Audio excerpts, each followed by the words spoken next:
Winston. We'll go ahead and get started on the items that we can do without a quorum. First item will be public comment. We have two people signed up. I'll invite you to come to the podium to speak. Just as a reminder, you have 3 minutes. You'll see a timer on the screens in the room, counting backwards from 3, and as it approaches 0, please wind your comments down. If you have written comments and you don't finish, please feel free to share those with us.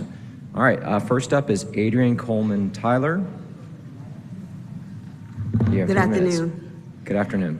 My name is Adrian Coleman Tyler, and I'm here today to speak to Resolution 23R4550, which is largely a blank check. It's a special procurement agreement for 3 years for upgrades to Channel 26. It's who that special procurement is going to, who the vendor is blank, the amount is blank. But I'm here today to raise one key issue, and that is parity between the government channel and the public access channel. This cable channel 26, according to the director, their operational budget is $750,000 a year. They have had multiple upgrades over the years to their equipment, yet the public access channel has not been capitalized since 1995. The residents, cable subscribers of the city of Atlanta pay, in addition to their cable bill, they pay 5% in cable franchise fees, over $5 million annually to the city of Atlanta.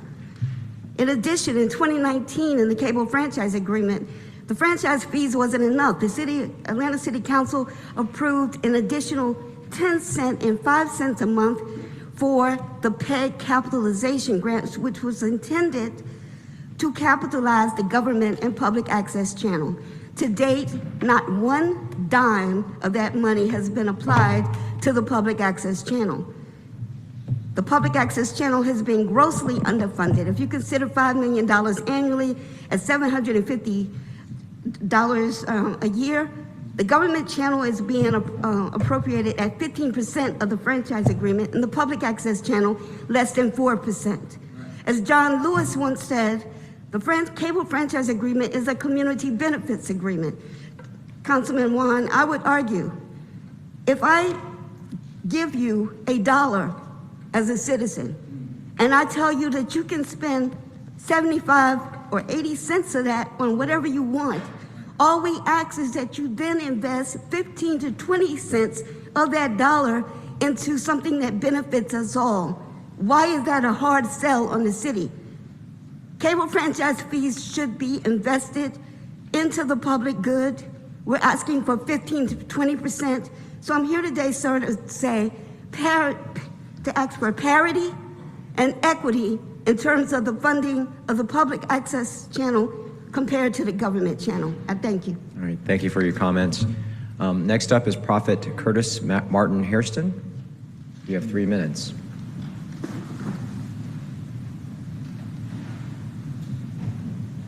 Amen. Again, praise the Lord to everybody. In Jesus' name, because I come in Jesus' name. Right, I agree with what this young lady is saying here about public access station. I went over there to try to get on the station. They said $225 for 6 months. I think it's 4 months now. If that's public access station, I got to pay $225 for a public access station. Something's really going wrong in this city, like I've stated before, like we stated before. And we're going to continue to state until we get it right. Now, I'm advocating for homeless people again, okay? Now, y'all saying y'all got public housing, so you're gonna house 10,000 people. I'm at the financial meeting for a reason. I come to these meetings especially for a reason. One, I'm good with numbers. And two, y'all raised $56 million that on homeless backs that homeless folk never got. Now, election time is coming. Election time is coming up real soon. Some people in an election right now. Now, like I said before, now for this sex trafficking stuff that's going on, for Atlanta to be #1, to some of y'all got to be involved with that. Y'all don't want to ante up for that. So I'm trying to give y'all a way. I'm trying to give you a fair chance. Now, like I said before, people are dying out here in the streets due to cold weather. We're having to beg y'all, city council, Fulton County, DeKalb County, because all y'all talk together, all y'all getting y'all meetings as councilmen and councilmen and all that, and representatives and government officials. Your people are dying in your streets due to the cold weather. While y'all giving away gifts, and while y'all celebrating Christmas, folk gonna be dying in your streets. And if you are not upset at that, I'm questioning not only I'm not questioning your salvation, I'm questioning your manhood and your womanhood. Because if you allow a man or woman to die on your streets due to cold weather, I'm questioning Atlanta, Georgia, Fulton County, DeKalb County. Is this city good enough to live in? And y'all say it is. From my understanding, folk are leaving this city saying they never coming back. And y'all steady sharpening each other's armor like somebody owe y'all something. Taxpayers pay your money. Taxpayers, y'all get money from taxpayers. Taxpayers pay your salary. See, it's not fun and games. We had to wait for 4 city councilmen to get it here. This lady started speaking without a quorum. See, I know the rules. I know all the rules. You really didn't post. She didn't even post to really speak until you had 4 people in here. See, but that's how y'all do public people. That's how y'all do public speakers. See, when public speakers start getting upset and start saying stuff, then y'all look at us crazy. See, those type of things would make people think that they can't trust y'all. And from my understanding, we can't trust y'all. From what I see, from city council to city council, y'all cannot be trusted. Like I said, for Atlanta, Georgia, Fulton County, like write it down. This prophet is saying to you, like I said before, and I ain't gonna finish till I finish my statement. If sex trafficking is #1 in this city, then some of y'all got to be involved with it. Thank you for your comments. That concludes our public comment. We've been joined by Council members Howard Shook and Dustin Hillis. That constitutes a quorum. This meeting is now officially called to order. First item on the agenda is to adopt the agenda. Colleagues, we have 3 minor changes to it. The first one is we have 2 walk-in pieces of legislation and resolutions. We also are going to, due to some scheduling considerations, we're going to be grouping personnel-related papers 3, 8, and 10 immediately following presentations, and then immediately following that, we're taking items 13, 14, and 34. I believe those are transportation due to the scheduling considerations. So with that, I'll entertain a motion to adopt the agenda. Motion from Shook, seconded by Hillis. Let's open that vote, please. The vote is open. We've also been joined by Councilmember Marcy Collier Overstreet. The vote is closed. Did you get Overstreet an affirmative, please? 6 yeas, 0 nays, motion carries. The agenda is adopted. Next item is approval of minutes. I'll entertain a motion. Motion from Shook. I'll second that. Let's open that vote, please. The vote is open.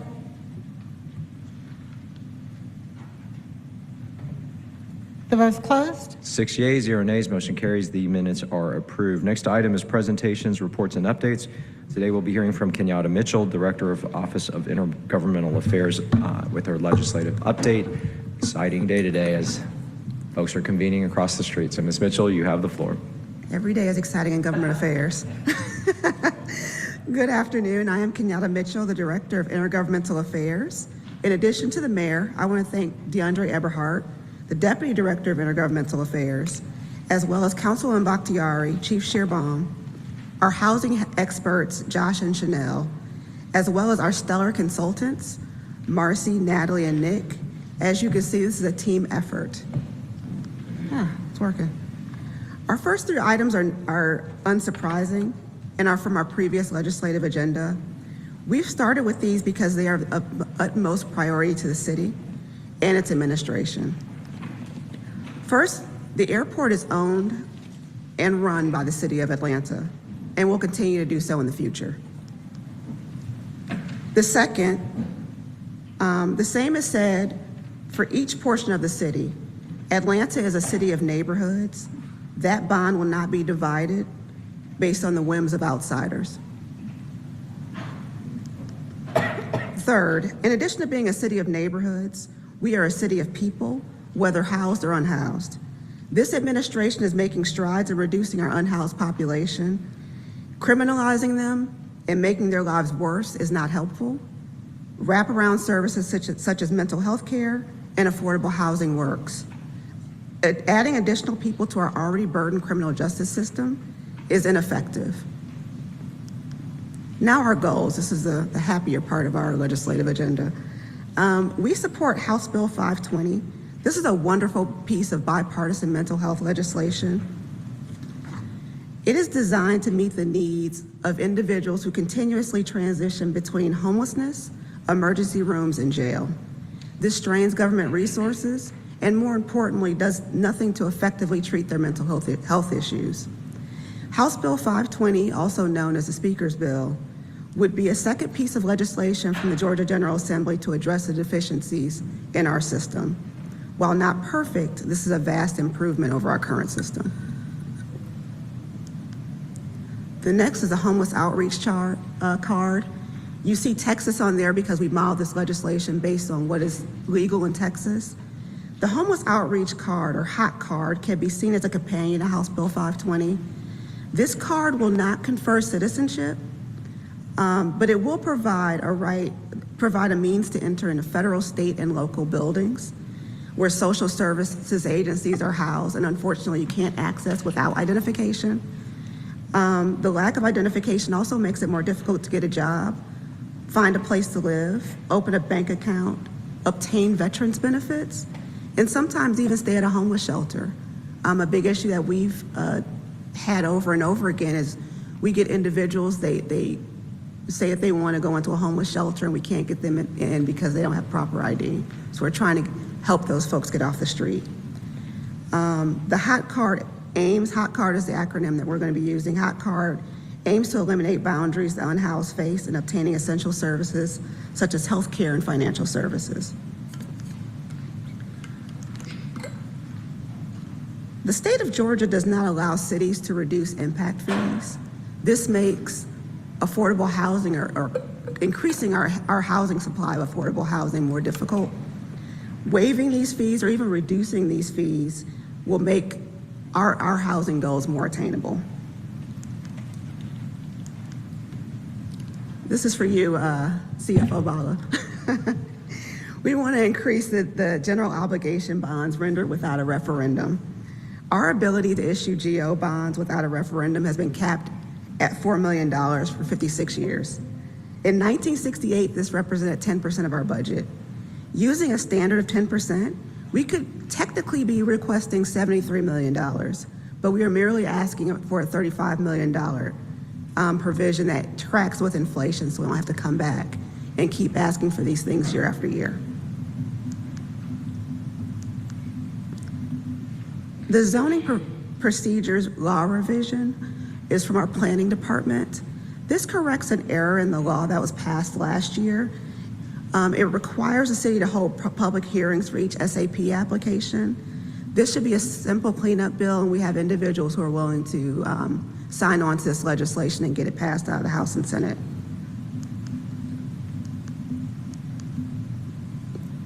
Oh, did I miss somebody? Oh, apologies, I'm missing my, out of order a little bit, so sorry. We would like to amend the state's pension investment regulations to allow pensions to allocate more than 5% for alternative investments. Now, alternative investments, it may sound scary, but this can include real estate. It can include commodities like gold. It can also include helping our IT industry, especially newer IT firms, where the city of Atlanta pensions can help fund these new innovations. This will make Georgia, and specifically Atlanta, more competitive, and it's easier to invest where you receive resources. So companies that are receiving resources are more likely to grow and stay here in Atlanta if we're able to provide them with additional income. Mobilize Atlanta, these two pieces of legislation are companions to MARTA's legislation. If you all were listening to the Transportation Committee meeting earlier today, MARTA talked about these two bills, and they mentioned it was part of the legislative agenda. Well, here it is on the legislative agenda. This is to allow them to designate transit lanes for BRT. Currently, we are not able to designate transit lanes. And it will also allow camera enforcement for these lanes so we can ensure that BRT has the most expeditious way of getting through the city of Atlanta. This is for our future Summerhill and Campbellton BRTs.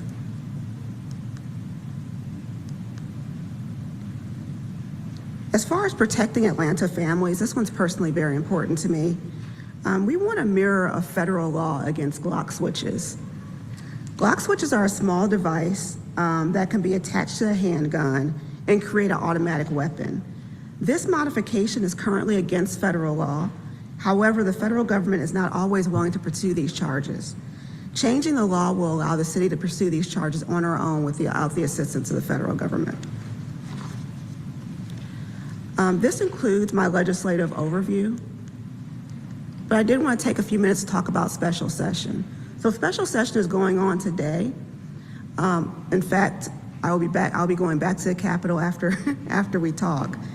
But this session, normally we don't go back to the state Capitol for session until the first week of January. But in case you haven't heard already, U.S. District Court Judge Jones issued an order stating that Georgia's 2021 congressional and legislative maps violated Section 2 of the 1965 Voting Rights Act, and they directed the legislature to produce new maps. Governor Kemp called a special session to redraw these maps, and Judge Jones ordered lawmakers to complete this task by December 8th. This violation centered on the fact that Georgia's maps illegally diluted the power of black voters. Diluted because the black population grew from the last census from 2010 to 2020 by 500,000 people, while the white population fell by 51,000 people. Yet the number of majority black congressional and legislative districts did not increase. Therefore, it was ruled that the legislature illegally weakened black voters' political power. The order was very specific about which districts violated the Voting Rights Act and where and how the districts were to be drawn. Judge Jones asked them to add one additional congressional district for the state, 5 additional House districts, and 2 additional Senate districts with black majorities.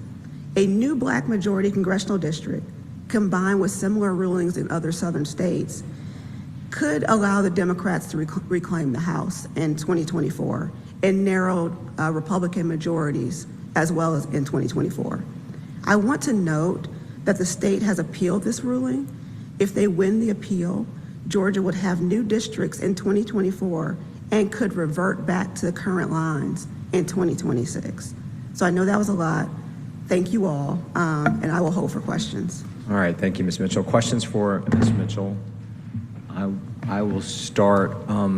First one, while you're talking about redistricting, I know that they just released the state Senate and state House maps this week, or within the last 7 days.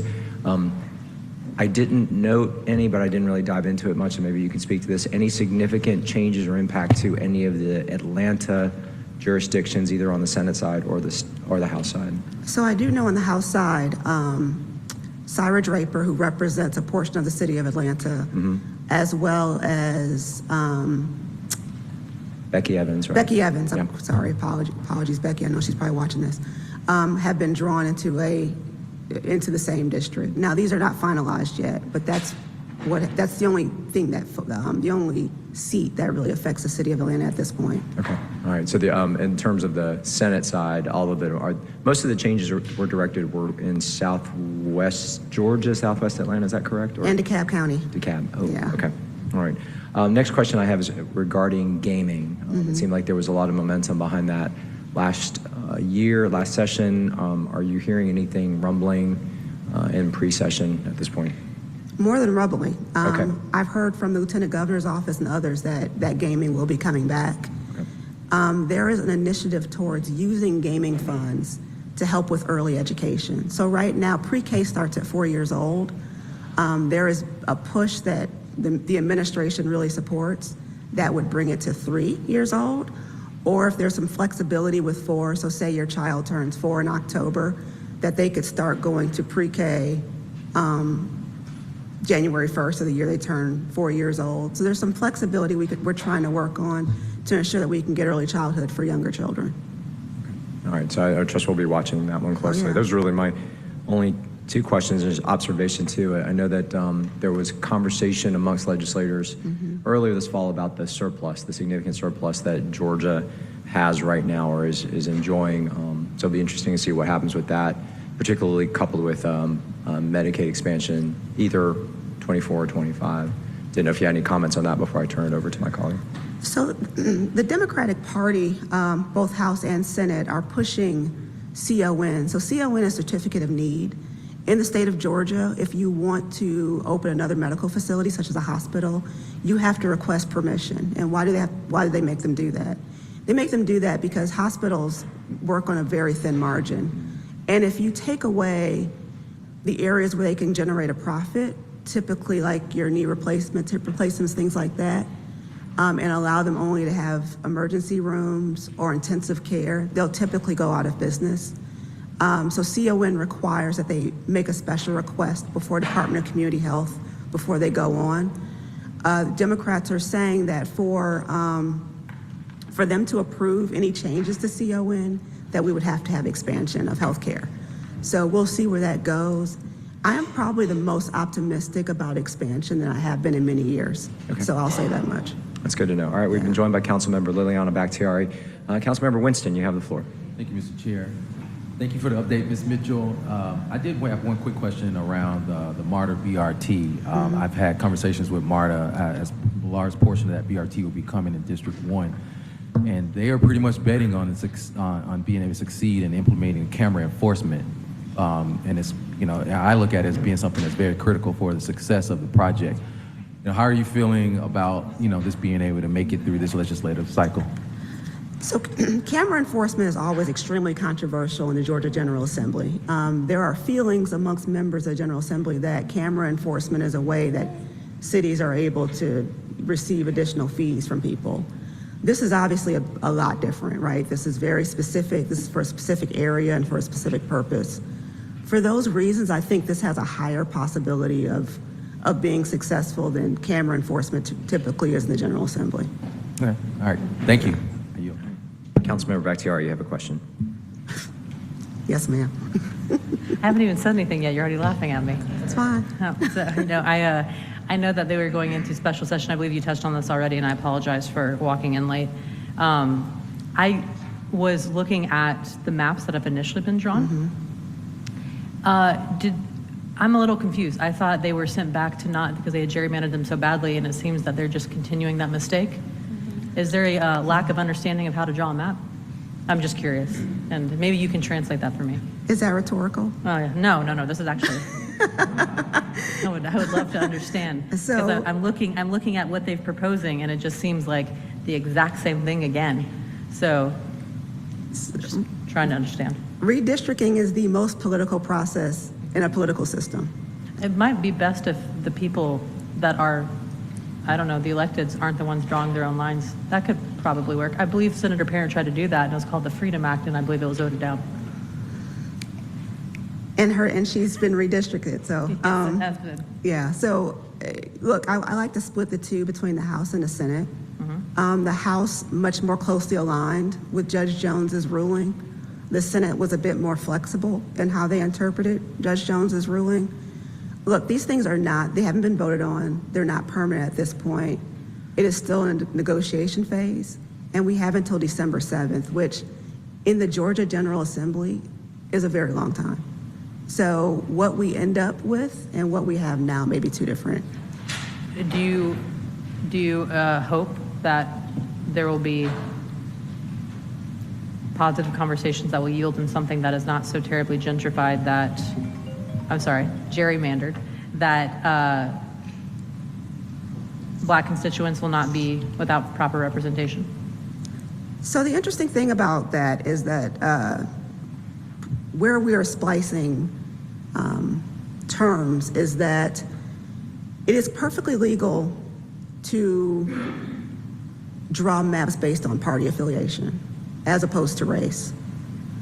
Because Black voters overwhelmingly vote Democratic, that's a nuance that becomes kind of hard to parse, which is why it gets to be very difficult to really determine, is it discrimination or is it ensuring that your party is successful? Is that a rhetorical question?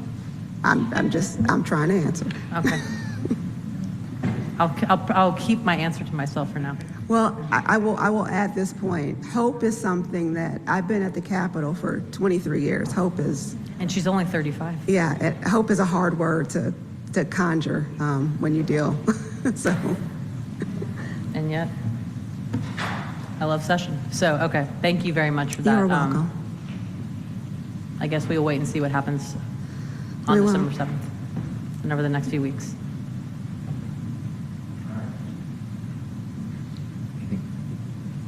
You good? You good? Or- I mean, that's a different question, but yeah, I'm okay for now. Okay. All right, Ms. Mitchell, we're going to let you go across the street and go fight the good fight for us. Appreciate it. And then we'll see you again on the 13th when we consider the legislative packet. Thank you. Right? 13th? Kenyatta, you said they'll make the decision on the 7th, right? Well, they have until the 8th. The 8th. So they have to make the decision before that time. If they don't make this decision by the 8th, then the judge can redraw the maps.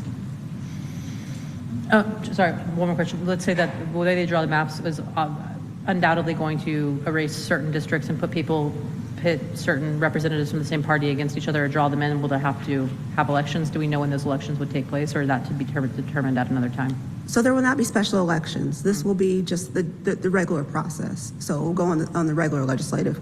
So they'll be up for election again in November with the president. So May primaries. Yeah, May primaries. Those new November maps will election. take effect for the May primary elections.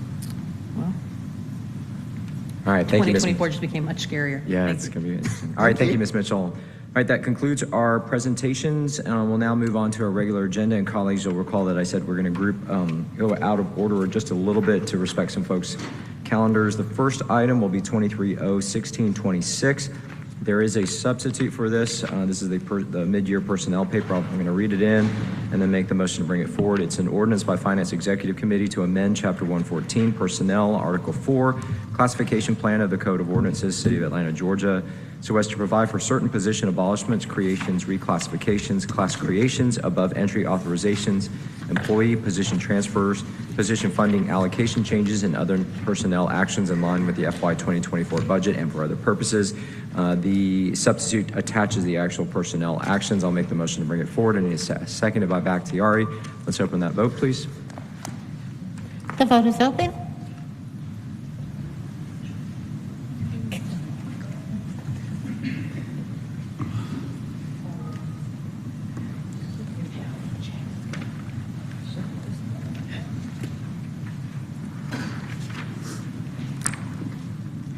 The vote is closed. 5 yeas, 0 nays. Motion carries. The substitute is before us. Commissioner Smith, you have the floor. Good afternoon, Chairman Wan and Financial Executive Committee. I am Tarlisha Williams-Smith. I almost gave myself a demotion. Commissioner of Human Resources. It's almost the end of the year. Might as well, right? All right. As long as nobody agrees with the demotion, I'm good. I am before you today with the mid-year personnel paper, my favorite part of my job, with 900 classifications, 900 transactions, I believe. And with those 900 transactions, I'm going to go through them individually by department or by classification action to give you an idea of exactly what's taking place. If you have questions as I'm moving along, it's probably better to ask them while we're there in that space before we get to the end, because it's a little lengthy. We will start with the abolishment of positions. Abolishment of positions, as we know and have discussed before, is based on the obsolete or the operational need of the positions. So we have about 16 of those between 3 departments: city planning, law, and aviation. I'll pause for questions after each one, just in case. Okay. The next group is above entry classification. Above entry classification assisting our fire department as well as our AIM department with hard to fill positions and hiring above entry level from a competitive standpoint for retention purposes.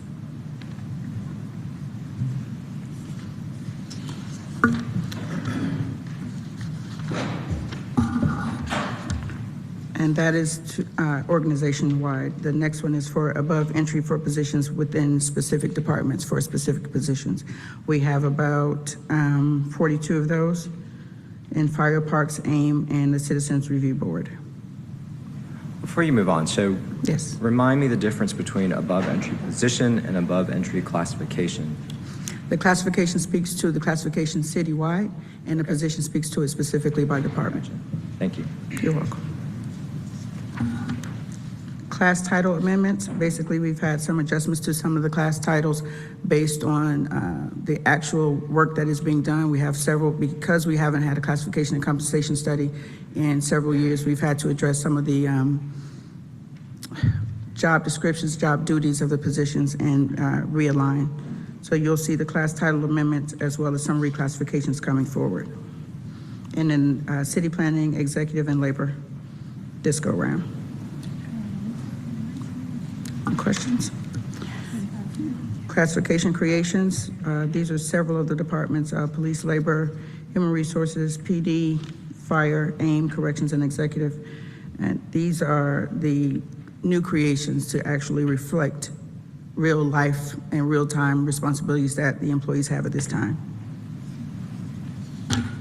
And many of the creations are taking place because we're transitioning employees from extra help positions over to full-time positions. Creation of positions, basically the distinction that you just addressed, Chairman Wan, that we see here with the position creations to transfer the extra help positions to authorized position numbers.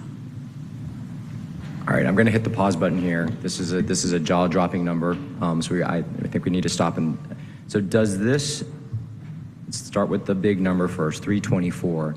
Does this increase our positions in the total number? What does this bring our total positions in the city to? What happened, the positions that are being transferred over are positions that are extra help that are already funded. It's not going to impact the budget from that standpoint. I can defer to finance if there is any difference in what I'm saying here. But the positions are already funded. We're just basically moving them out of extra help positions into title positions and classifications that we have in the city. So, well, let's start. It's not a one-to-one. There was a extra help specific position that is now being replaced by this. But see, the position creation. So it is one-to-one. Yes. So we are going to we're going to reduce the number of 324 extra help positions and essentially create 324 permanent positions, so it's a wash. For those that are transitioning into those positions, yes. And so what is the total position count at the city at this point with this action? That probably changed 5 minutes ago. And I want to say that because as we do, and as I mentioned before to the committee in all fairness and transparency, because the departments have the ability to fund positions that they may have vacancies for from one day to the next. It's challenging to give you a real-time number. So. Okay, I understand that. I guess there was another sheet that we've seen like this before that has all the different positions within each department, and it has kind of this big giant total at the bottom. And I think I remember it being somewhere around 9,000, almost 10,000 positions. What's the change? And that hasn't, I don't think had anything to do with which ones were filled or not filled, Right. But more just authorized positions. And I'm so curious now, again, with this jaw-dropping, eye-popping 324 number, for the public's sake, does that number, that big aggregate number, change? Yes. And so what is that new number? I can't give you that number right this minute. Okay, I'm gonna want to see that at some point, in tied to this, because usually, and I know this is not your favorite experience, but usually this paper in the mid-year is minor. It's just some kind of cleanup and touch-up. This feels a lot more significant, and that's okay, because I think I understand the rationale behind it. Yes. But it's going to warrant a little bit of diving into in some of these. So I see Councilmember Hillis, and then I see CFO Ball as well. Thank you, Mr. Chair. Thank you, Commissioner. I'm with Chairman Wan. I know there's a lot of cleanup to be done, but I would like to see that, I don't know if it'll all fit on one page, but maybe a one-pager that shows and breaks down every department as to how many extra help they have, how many full FTEs they have, maybe part-time, if they have any. Yes. Vacancies, a vacancy rate for each department. For police and fire, maybe break down the sworn and non-sworn. Yes. So we'd just like to see that. I know you might print it out 1 minute and it may be different by the time it gets to us, but just want to see that. I can bring that forward. what that is. So if you get that to us, by the end of the week, or? Yes, I can. Okay, thank you. You're welcome. CFO Bala. Thank you, Council Member. One thing that I do want to add to what Commissioner Smith was saying was we can also run the payroll data, all the individuals that are at the City of Atlanta, which includes the actual full-time FTEs authorized plus the extra help. You will see that while there might be changes plus or minus on some of these, it's not a net 324. It's not that big number, but there will be a tweak, and then you can see even after this was to take place, what that payroll number would look like. And it should be relatively in the same line, in that 9,000 range. Okay. So don't get me wrong. I'm all about moving extra help into permanent positions so that it more accurately reflects the way we're operating. It gives us a better planning tool to know exactly how many people we need in seats where that aren't necessarily just as we were able to get them and fill them into extra help positions. What I am interested in is just understanding what the net effect is, because I want us to be really intentional if we're going to continue increasing the number of positions and employees we have at the city, because it was just something we heard.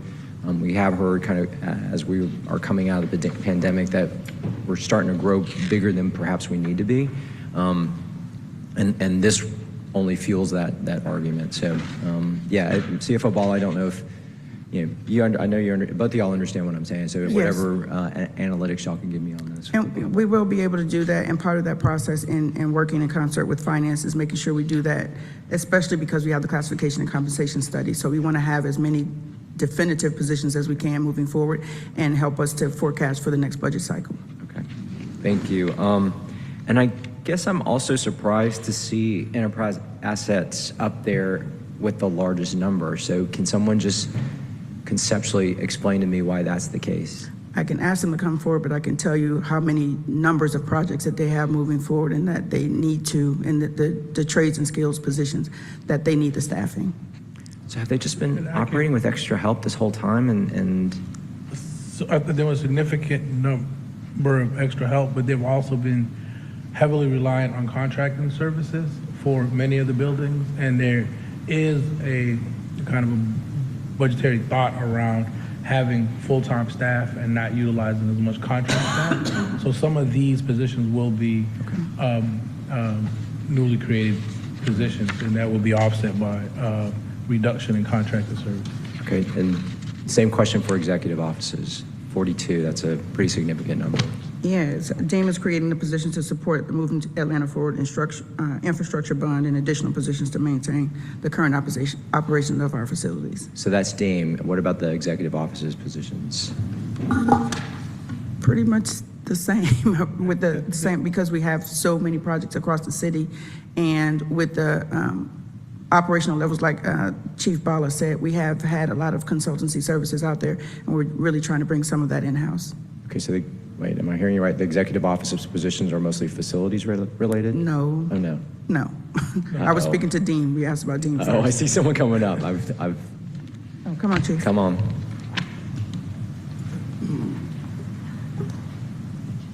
Good afternoon, Mr. Chair, members of the Finance Exec Committee. Theo Pace, Deputy Chief of Staff. The transactions that you see on behalf of the Executive Office are extra help positions of people that have been sitting in extra help for more than a year with benefits that are all being moved to full-time positions. Okay. Okay. All right. We'll keep going. All right, Commissioner, on to the next category. Salary adjustments, I think, is where we left off. Salary adjustments, again, employee salary adjustments to address pay equity for ATL enforcement officers at the airport, the health technician and licensed practical nurse within corrections, and the special projects coordinator within fire, and the salary adjustments in the transportation department as well. All right, Councilmember Bakhtiari had a follow-on question to the previous category. Sorry. Sorry about that. Just very quickly, Commissioner, I don't know if this would be directed to you or Mr. Pace, but is there a way that we can get a flow chart of the executive offices and understanding better what those positions are, what's been moved in-house, and actually seeing it? To answer your question, yes.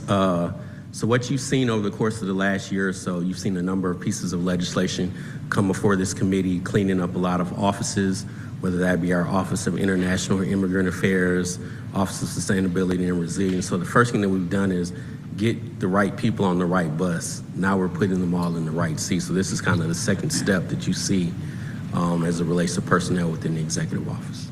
Or I can get you that sheet. Thank you. That was just because we always talk about the executive offices, but I don't think I have a full understanding, and just so that I'm more aware and more informed, that would be super helpful. Especially since I'm still jaded about the Chief Office of Policy. So I'd love to have that understanding. We'll get that information for you. Thank you, Mr. Pace. Thank you. And, sorry, Mr. Chair, did you already, that question that you were asking about, was it the abolishment of positions within DCP? I didn't ask. Okay, so is that the page, what page are we on? One of the pages where we're talking about the abolished positions, Oh, wait, we're just on the creation. we're still in the creation part? Yep. Then I will save my question until we get to that part. Okay, Sorry, Commissioner TT, please go on. no problem. All right, Councilmember Shook had a question. Oh, you want to wait? Okay, all right. All right, so any other questions on employee salary adjustments? Again, just have to point out, ask aviation is a large number of this. What was the impetus behind that? Aviation, for the enforcement officers and the supervisors, the number of people that are working there needed to support the current ongoing projects that are taking place at the airport at this time. All right, thank you. And just the nature of the work, they haven't had an increase in quite a bit of time. Thank you. You're welcome. The next one is funding allocations. We have several positions in these departments, or positions in these departments that actually serve as internal service to the entire city. So it's speaking to the split funding of the allocation for each of those positions. The position transfers are making sure that we have money coming out of the right buckets, going to the right place for the individuals that are, or the employees in the different categories from various departments, to align resources in a correct fund for each department. Reclassification with the incumbents. We have people sitting in positions, we're making sure that they are properly compensated for the jobs that they're doing, and the job descriptions are aligned with the actual work that is being performed. Again, due to the fact that we haven't had a classification and compensation study in a while, we've had to do some reclassifications, some to retain talent, and you'll see some that are reclassifications that are not with incumbents, also to attract talent.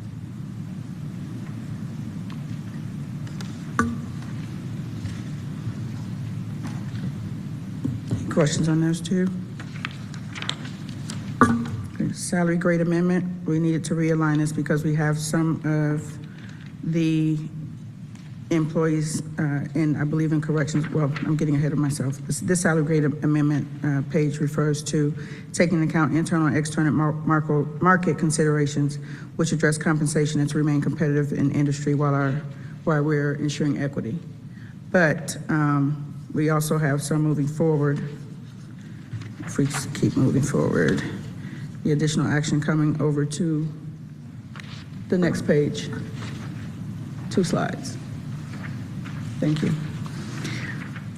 Because we have not had a classification and compensation study in a while, we have some of our employees or personnel across the city who actually are above grade in our classification plan. So this is basically to realign and make sure that we have them in a classification and pay plan that pays them what they're supposed to be paid, and they're not being paid hundreds of dollars or thousands of dollars beyond what the plan says. So right now, that also speaks to the mayor's salary. That's the first one that is there. This is to basically make the request that we align the mayor's current salary. It has not been adjusted per city policy and paperwork since 1951. So he is now currently above that grade, and this is to bring it in line. We're not increasing it, we're just making sure that we are accounting for the amount that he is being paid. The next one is for corrections, PSO4, same issue. And correction officers are currently being paid in excess of what the actual pay plan allows. We're bringing that into alignment. And we're doing that right now also in advance of the classification and compensation study, but we can anticipate when that comes forward that all of this will be done. That has been the request of the vendor to make sure that we are in alignment with all salaries for all employees. And that is the third request, replacing the city's classification table for general police, fire, and correction employees, also to reflect the 2.5% that was passed in the previous budget year cycle. That's it. All right. Additional questions, Mr. Shook? During our brief conversation about this a little while ago, you had just started to answer my question about budget implications, so I'm going to let you pick up where you left off. Budget implications. Yes. I know that I am constantly asked by this committee how many personnel we have or whatever, and the concern again, or the challenge is that we have aggregate-based budgeting. With the aggregate-based budgeting, it's a bit of a challenge unless we run the payroll after payroll run to have an accurate number of FTEs. Doesn't mean that anything is wrong, it's just the accountability factor on a daily basis. If you ask me real time, I would have to actually run it that way because the commissioners are authorized to budget accordingly based on the funding that they have at the time. I don't know if Chief Bala wants to weigh in, but. Thank you. That was spot on. But I would say that for most of these positions, there's not substantial budgetary impacts, but kind of when we see them play out in real life and some other additions that are made by commissioners throughout the year, whether they're making equity adjustments or salary tweaks, we would have kind of better real-time data, but we do anticipate to bring in front of City Council in the beginning of the year, mid-year budget adjustment to address any expected deficiencies that this might show us. Okay.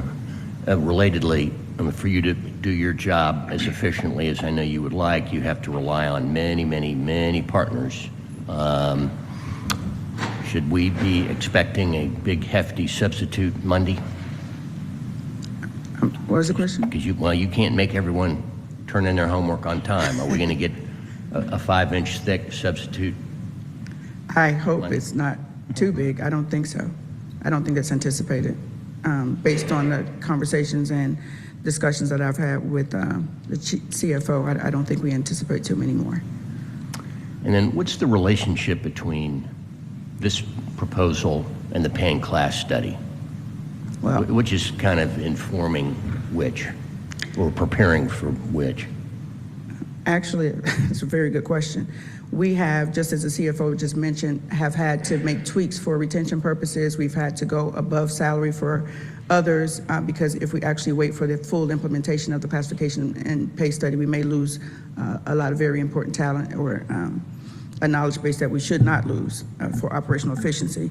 The pay and class study is going to, one, make sure that everybody's job is in alignment with the actual pay that they should receive from an industry standpoint, and try to will put us in a more competitive space to not only attract but also retain the talent.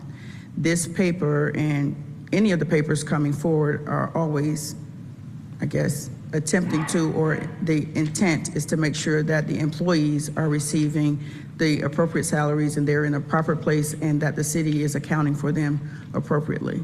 So our pay and class study is going to basically put us in a position to put everybody in the right seat and pay them the money that they're supposed to be paid. And let me say that because this is on television. I know everybody hears pay and class. That doesn't mean that everybody's getting a raise.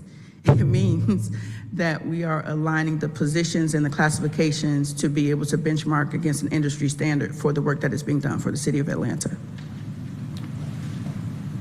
Isn't it likely that after the pay and class study comes in, that you'll make another set of proposed changes? Yes, yes. And when is that due? I will say, when you say due, there's not a specific date due, and I say that not to be evasive. I say that because when the pay and class study comes in, it has to be implemented in phases. Because we have not had it in such a long time, have had one in such a long time, the adjustments that may have to be made to pay and classifications will probably be too much of an impact for the city to bear. So when it is proposed, we don't want everyone to think automatically that everybody's getting a raise. We will have to look at how it is proposed, and we've asked for options from the vendor so that we are not just given one lump sum and one report. So implementation will be phased, but I mean, the work product's going to come in all at once, right? Yes. And when is that? I'm looking forward to the beginning of the year, but actual implementation will not be to Right. maybe mid-year next year, That's right. the beginning. Thank you, Mr. Chairman. All right. Mr. Hillis. Thank you, Mr. Chair. Thank you, Commissioner, again. I'm going to continue what Councilmember Shook was talking about in the pay and class study. He had some of my questions answered, but it sounds like some cannot be answered as far as timeline, but as far as operationally how this is going to work. I know we're not going to be able to implement everything in the entire citywide pay and class study at once.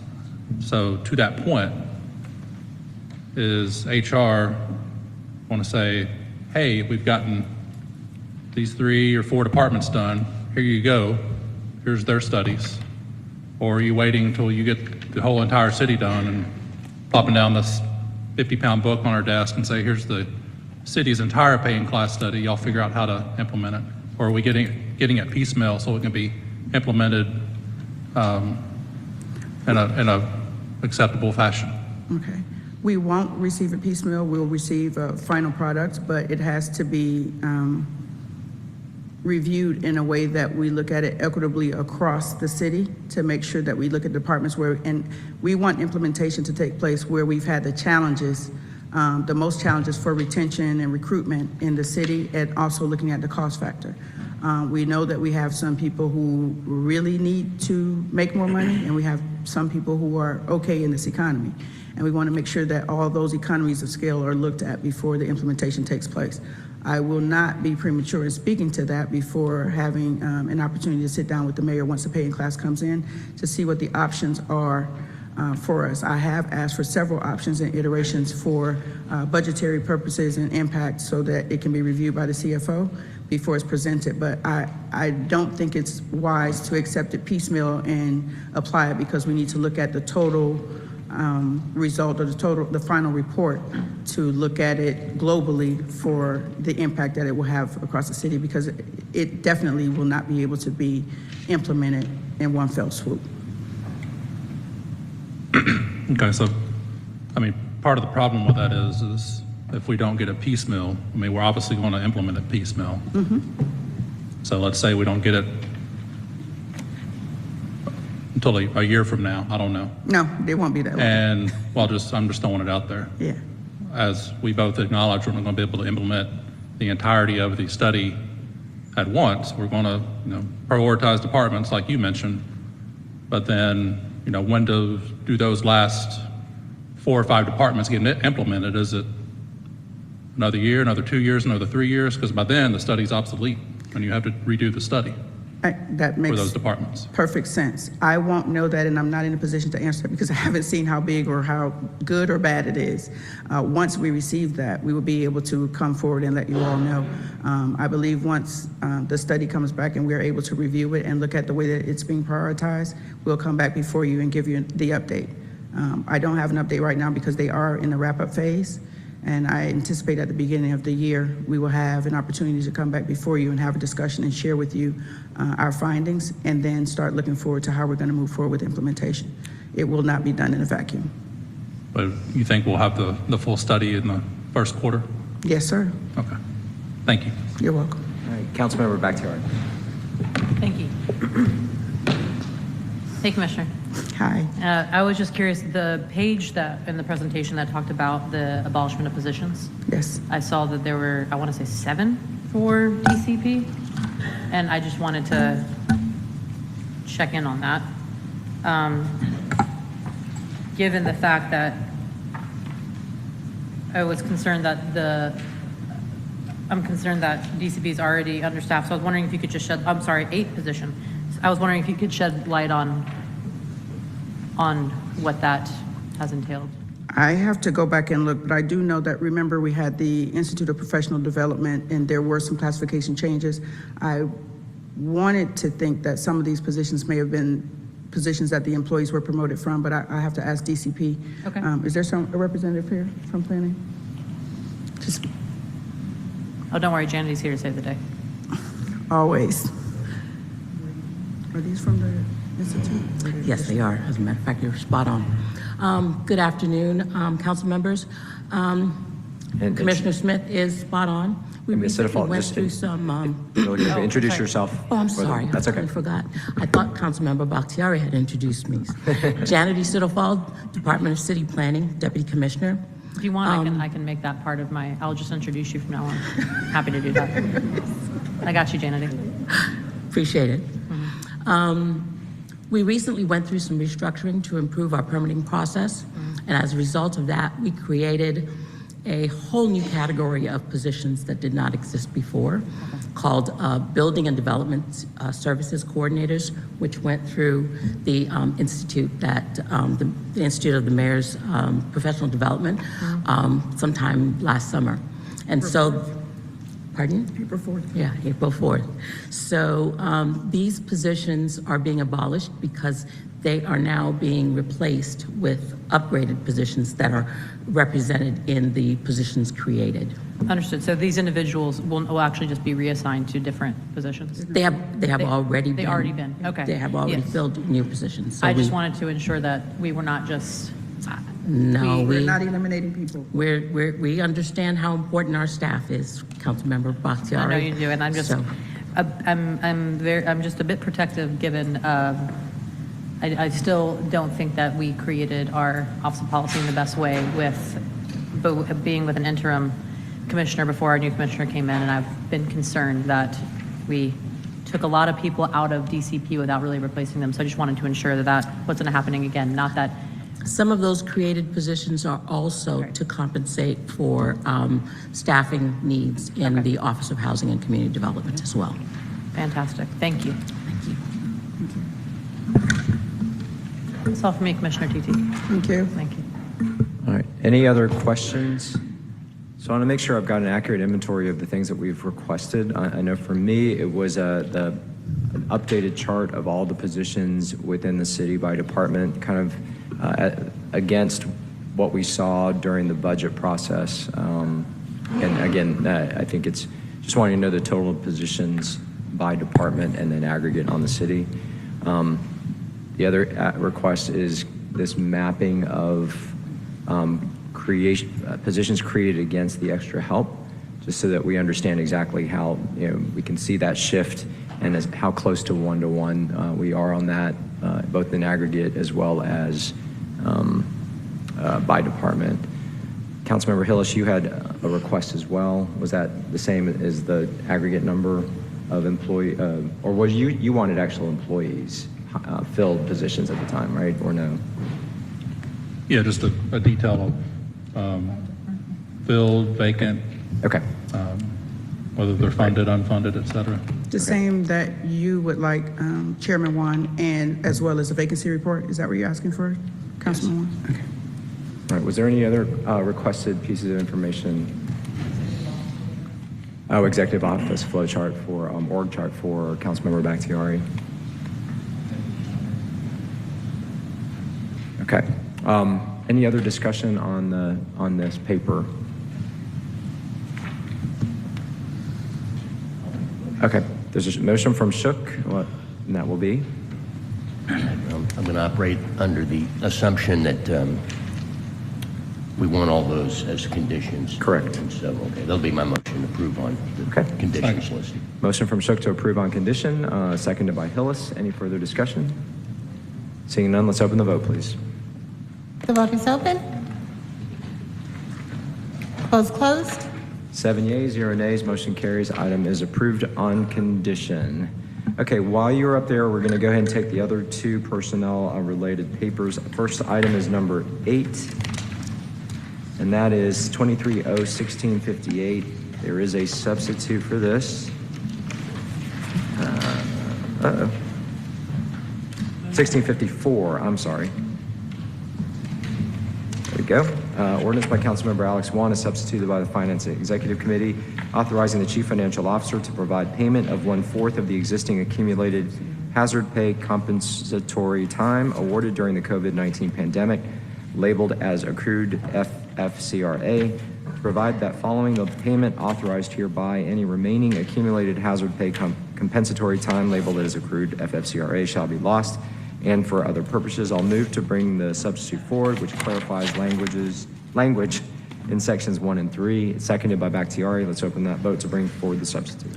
Vote is open. The vote's closed. 7 yeas, 0 nays. Motion carries. The substitute is before us. So Commissioner Smith or CFO Bala, whoever is playing lead on this one, you have the floor. So, Council, if you remember during the COVID-19 pandemic, there was hazard pay that was authorized by the City Council. During that time, before we created the FFCRA bucket per federal guidelines, that authorizing legislation did allow commissioners to consider a one-time payout for the accrued comp time at 25%. Since we moved everything to FCCRA, we needed to bring in forth the legislation that allowed that same consideration. So right now, employees, once they leave the city, they're paid out 25% of the balances that they're carrying for the FFCRA. But we also wanted to make sure and give commissioners and employees the option to opt into that payout during their active employment with the city. We feel that that would be in the best interest of the city, and it would retain employees who want to take that option to consider doing that and not doing it once they leave the city. Commissioner, if you want to add anything else? Ditto. All right, questions. I have a bunch of them. Is there an estimated number of accrued hours and an associated dollar amount for the aggregate amount, and then an estimate of what the expenditure will end up being if this goes into effect?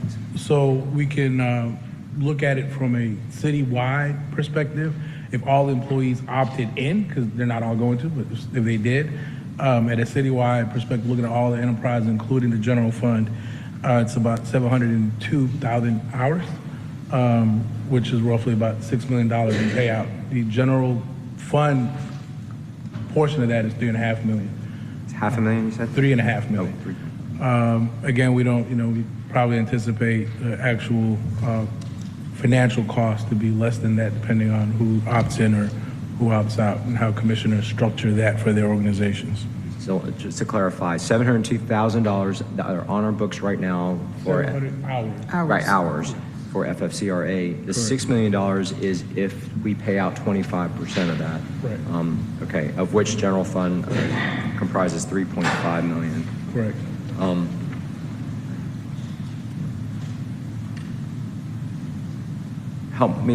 Walk me through the mechanics of this. I'm an employee, I have 100 hours accrued. I have a choice now of trying to burn those off and take them, or getting paid out, right? Those are my two paths. And at what point does each one end? Sure. So we would be working closely with the commissioners to make sure that they provide that list to HR in a duly time. So we'll create a policy framework with the Department of HR and all the commissioners to be able to manage this. We'd like to do it in a concise, compartmentalized manner and not have it just a rolling opportunity. Right. So I guess what I'm not seeing in here is a timetable. So how long do I have to make that decision on what I'm going to do with my 100 hours? That's a good question. We didn't put a timetable on there, but neither Isn't did that the intent? Initial legislation did not have a timetable, so we were trying to kind of make sure that we're in alignment with the initial legislation that allowed this authorization. So if you recall, the Department of Aviation started this path forward for us, for the city, and the initial interaction with the city was based on the authorizing legislation, the initial one. that they would now like to opt into that program. And, we ended up having to redo the legislation to make sure that we were in comport with all the laws. So the authorizing legislation at that time did not have a time, but it's something that, from a policy perspective, we could certainly consider. Yeah, but I thought the whole intent of this was to essentially whittle away at the liability that's on our books. And so it seems to me that, we would want to kind of start moving employees to making that call. Like, I'd rather have the 25% payout, or I'm going to find a way over the next 12, 18 months to burn off my 100 hours. So I don't know if that means, if that is something we really should kind of think about and put in this, but Yes. like I said, I just want to understand and be very clear for the employees that are going to be impacted by this, because right now I don't feel like it necessarily is. All right, so I see Councilmember Collier Overstreet, followed by Mr. Westmoreland. Yes, and so I did scroll through the whole thing to look for just what you're talking about, like a date. Because in the caption, it clearly states that it shall be lost Right. if you don't do it. So I think we're going to have to add a sunset Sure. in order for it to all make sense. I don't want to bring up vacation carryover prematurely, but the whole idea of the process was to try to get everything off the books. And when we say off the books, try to clear the liability and give a framework for everything for both by December 2024. Yeah, I Okay. think that aligns well. Council member? So should we amend for Yeah. that? Council member, I think the commissioner made a very good recommendation to align it with the vacation carry forward to December of 2024. December 31st? Yes. Yes. Okay. All right, so let's, and I know Law wants to speak on this as well, but I think if we need to either prepare an amendment here or prepare to substitute something on Monday, let's figure out what that path is going to look like. Mr. Westmoreland, is it okay if I let Ms. Robinson speak first? I'm good. Oh, you're good. Okay, Ms. Robinson.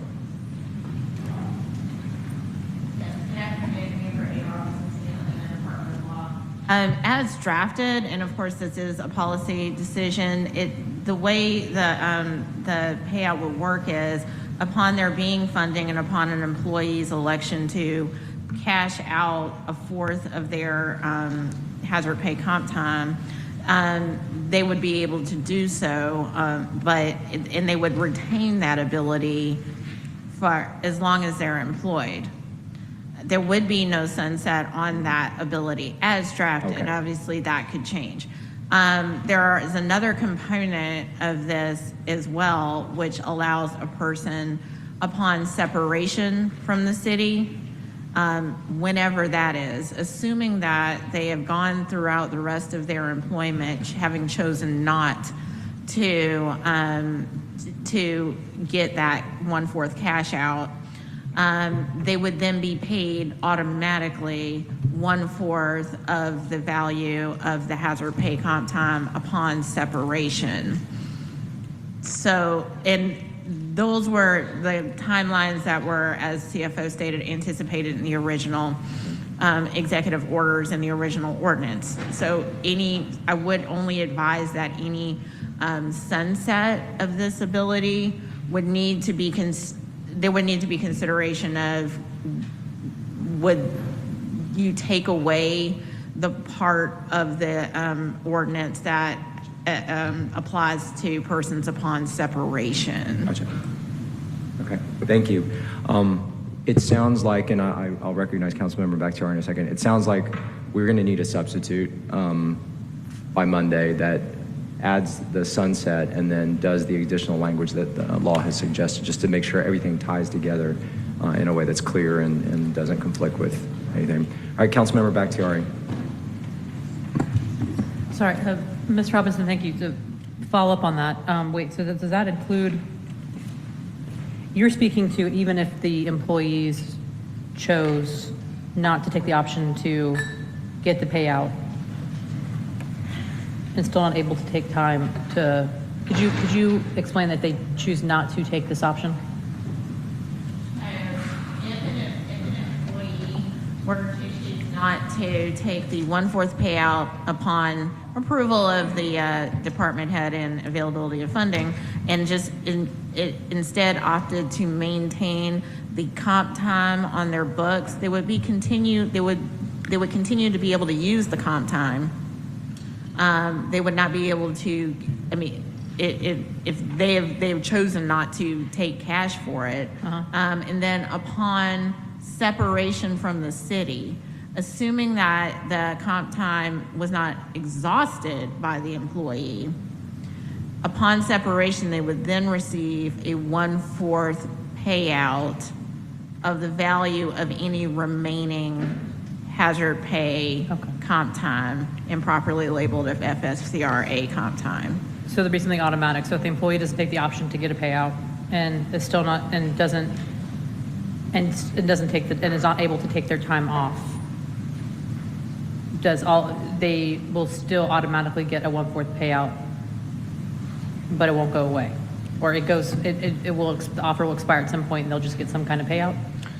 So assuming, as currently written, this is not taking into account any sunset provision that may be added, but as currently written, if an employee stays employed for the next, say, 10 years and has hazard pay comp time on their books, and they choose not to ever avail themselves of being paid this 1/4 pursuant to Section 1 of the ordinance before you, then at the time of separation, whenever that is and however that is, the employee will automatically receive a payout of 1/4 of the value of any remaining hazard pay comp time, assuming they have any remaining, because they could have been using it the entire time that they've remained employed this entire time.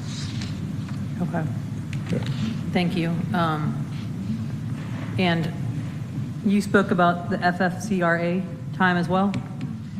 So this time is the FFCRA time. There were some mislabeling done during the time of the pandemic. The hazard pay comp time was developed very, very early in the pandemic, before, frankly, Congress started taking actions in regards to the pandemic to provide for things such as FFCRA. And so during all of that time, it got mislabeled on people's Oracle accounts, but we have determined that anything regarding hazard pay comp time as referenced in executive orders and legislative actions is actually what people see on their Oracle report as FFCRA leave. But we needed to make that clarification in this ordinance to prevent there being future confusion about that and what was originally referenced back in 2020 when this was developed. Okay, thank you. All right, I have one more question. Oh, go ahead, Safa, what were you going to say? I was just going to say that we'll work on putting that December 2024 timeline on it. So was there a specific funding source for this program? And the reason why I ask that is, will the payout come from that specific funding source, or is it just a general payroll personnel expense? General payroll personnel expense, and we'll adjust that. Yep. All right, any other questions? All right, I'll make a motion to approve on substitute on condition, the condition being a substitute on Monday that adds the sunset timing, as well as clears up the language referencing that Ms. Robinson mentioned, referencing the original enabling legislation. Any other conditions that we need to catch on that? All right, seeing none, can I get a second on that, please? Seconded by Shook. Any other discussion? Let's open the vote, please. The vote is open.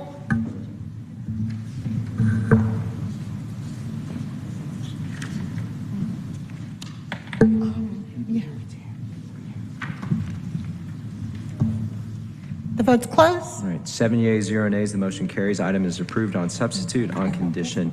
While we housekeeping item, let's go ahead and file item number 64, which was the original aviation paper, since they are now folded up into the general enterprise-wide paper. So that's 23-01591, an ordinance by Finance Executive Committee authorizing the Chief Financial Officer on behalf of the Department of Aviation to provide payment of 1/4 of the existing accumulated hazard pay compensatory time awarded during the COVID-19 disaster labeled as accrued FFCRA to all COVID-19 designated Department of Aviation mission critical employees and for other purposes. Make the motion to file. He's seconded by Shook. Let's open that vote, please. The vote is up.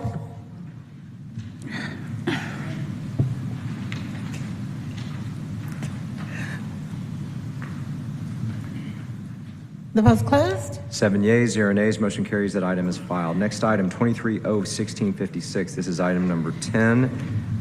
There is a substitute for this. This is a ordinance by Councilmember Alex Wan, is substituted by the Finance and Executive Committee to amend the City of Atlanta Code of Ordinances, Part 2, General Ordinances, Chapter 114, Personnel, Article 4, Civil Service, Division 14, Attendance and Leave, Section 114.415, Annual Leave, Vacation, so as to provide for increases in the maximum vacation allowed to be carried over effective December 31, 2023, and to provide for the annual payout of 10% of excess vacation hours for each year, effective December 1, 2025, to authorize the payment of any remaining vacation extra carryover leave as defined in Ordinance 23-01305 on a quarterly basis throughout 2024, and for other purposes. The substitute clarifies some amendments as provided by law.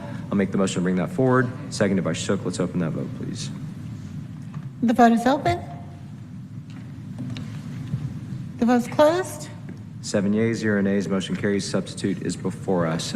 Commissioner or CFO? I'm not sure who's playing lead on this. I can kick us off and let Commissioner come in. So, council members, if you very well aware that over the last couple of years since the pandemic, we have been authorizing and extending the maximum carry forward that employees have per code, so they could, not lose that additional accrued vacation. And since we did that, we've created the excess vacation carry forward category that has been accumulating balances. Those were always expected to sunset at some point and not be paid out because we were operating per code, which allows for a maximum vacation carry forward. So what this legislation does, number one, it addresses that maximum carry forward amount, and we have recalibrated that to increase the maximum carry forward for the different tenure buckets throughout the city.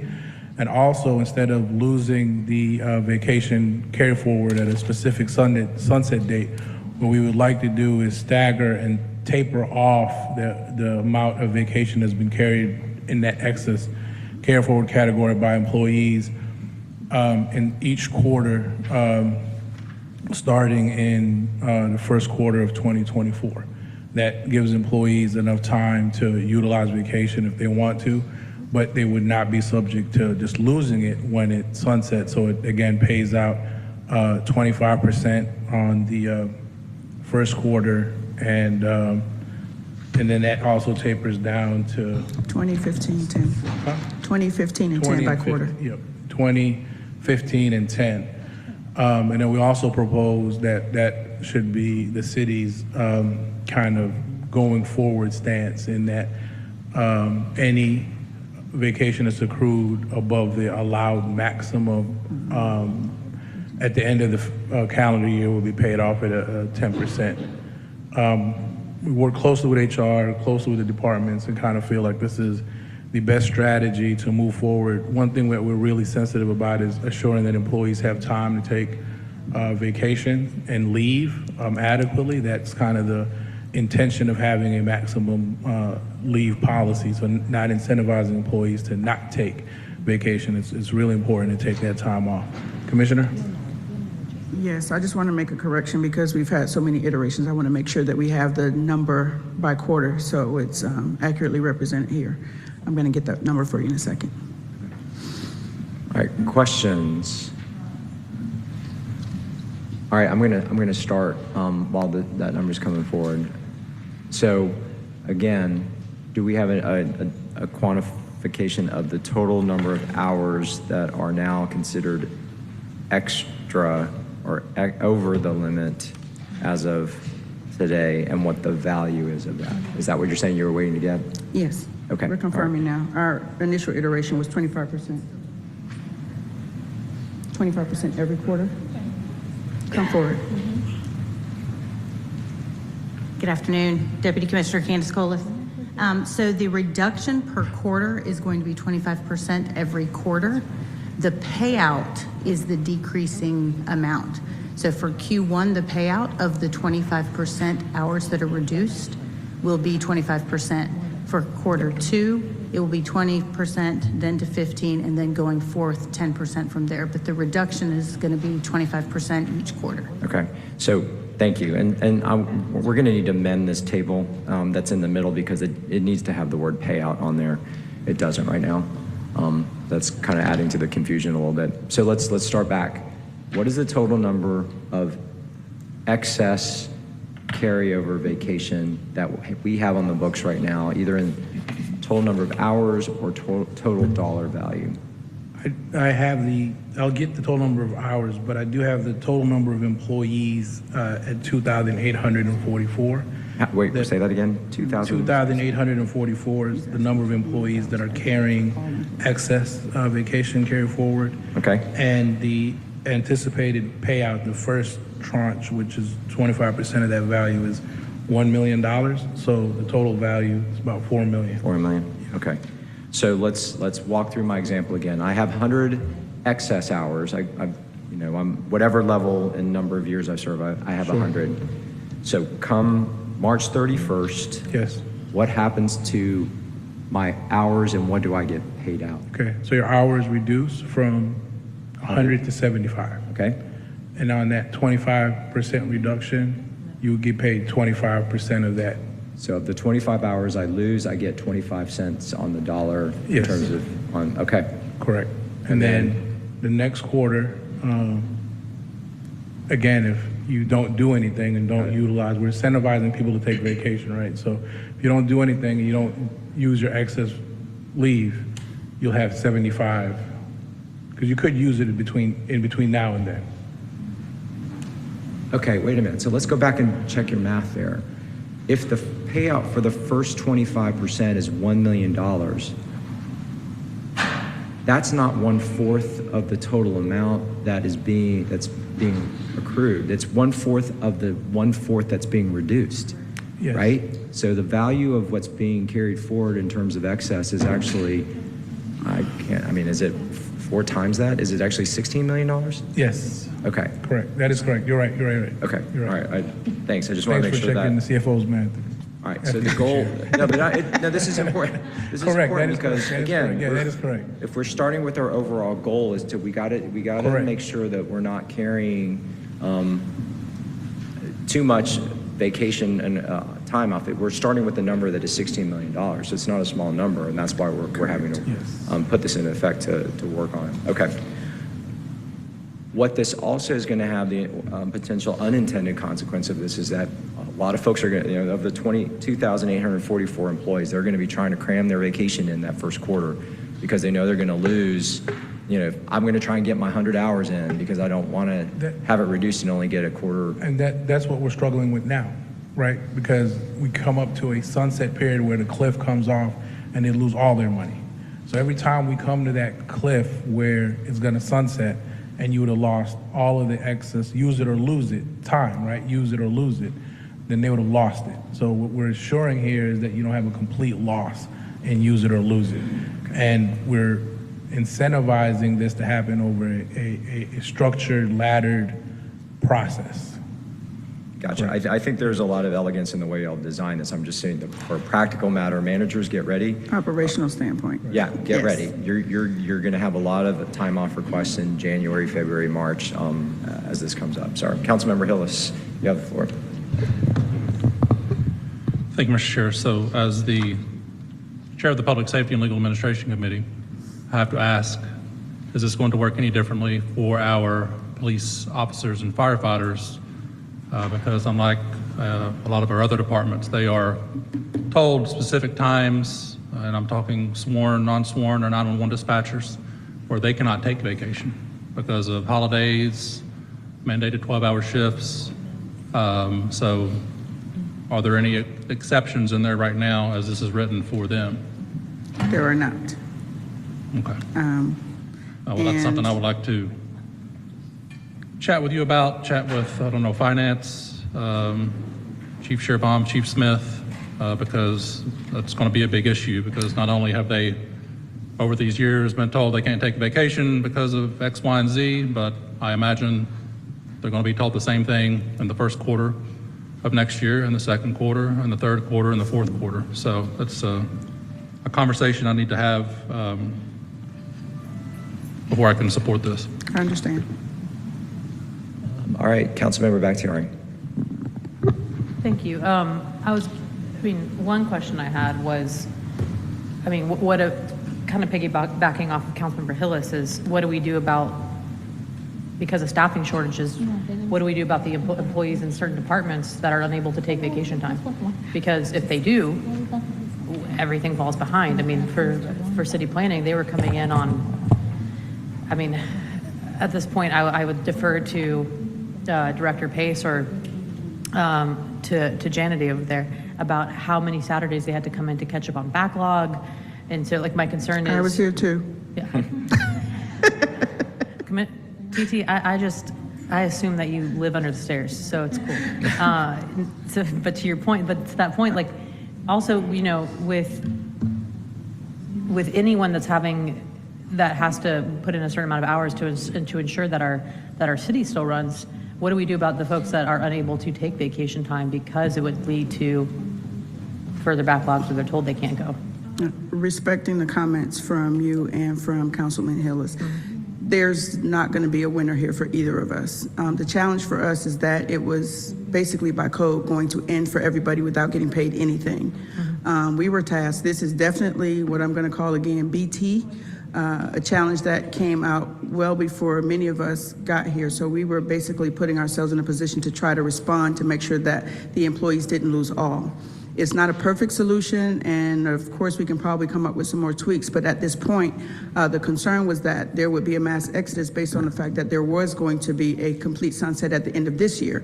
So trying to avoid that, we came up with this option for us to start at the beginning of next year to encourage the employees who can take the time. I do understand and fully respect that public safety has been a challenge, and with our staffing shortages that we, are basically asking our public safety personnel not to take the time, but at the same time accrue it. What good is it if you can't use it?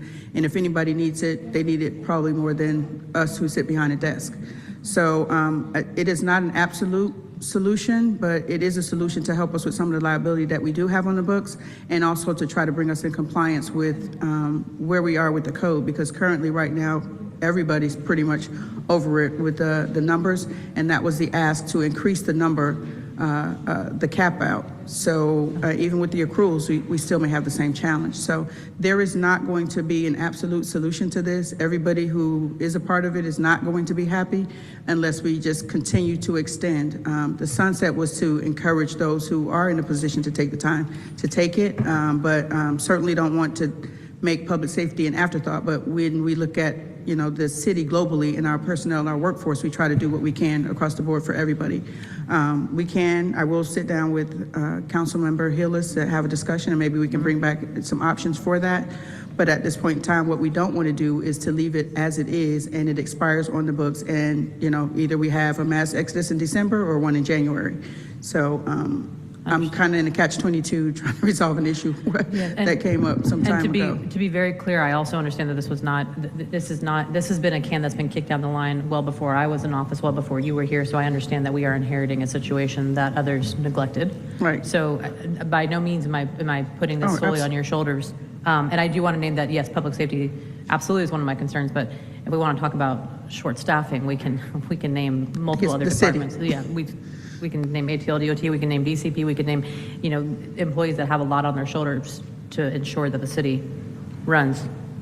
In fact, I don't know if Deputy Chief of Staff Pace even sleeps. So, but my question also is, has there been any conversations with any of the unions about this as well? Because I'm asking because I'm going to hear from them also about this. Have they been included in the conversations? Have they been able to weigh in? Have they been able to?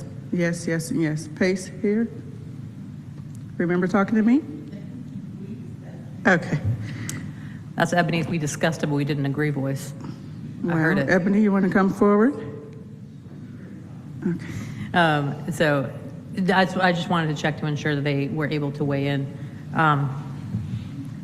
Understanding that this is not an easy decision, it's not going to, it's not a win-win for any of us, but I'm in a similar boat with the Councilmember Hillis in terms of, being concerned about those who can't take off time. We hopefully, moving forward, proffering this legislation to you all. If we don't do it, we have a December problem this year. We can look at it moving forward through the public safety lens or any of the other employees who have that concern. But if we don't, it ends on December 31st in like 30 days, 31, 32 days. Gotcha. So this is our proposed resolution to this point. And if we have to, what I don't want to do during my tenure is continue to kick the can down the road. I want to deal with it, but I know that there's not going to be a perfect solution for this because of our current staffing levels. We're in the middle of a class income. There are many different variables that come into play that affect whether or not employees use this time. Some people keep it as, a bank of sorts before they leave. So we just need to make sure that we are mindful and at least making an attempt to address it. So I know that, again, in a perfect world, everybody would get exactly what they need to get and everybody would have the opportunity to take the time, but we definitely want to put some parameters to encourage those who can take the time to take the time, and we can revisit the public safety component with the Public Safety Committee members and administration to see where we can land on that. Chief Baller, you have anything on that? Ditto. Tag team. Teamwork makes the dream work. Are you good? Councilman Victoria? That concludes my questions for now. Thank you. Thank you. All right, Councilmember Westmoreland. Thank you, Mr. Chair. How long has the December 31st, 2023 deadline been in effect? I don't know, actually. I was assigned this project and told to get her done. Yeah, I believe there was legislation that was passed in June. Was it June? Right before the fiscal year that it was supposed to be done at the fiscal year, and then we had legislation that moved it another 6 months.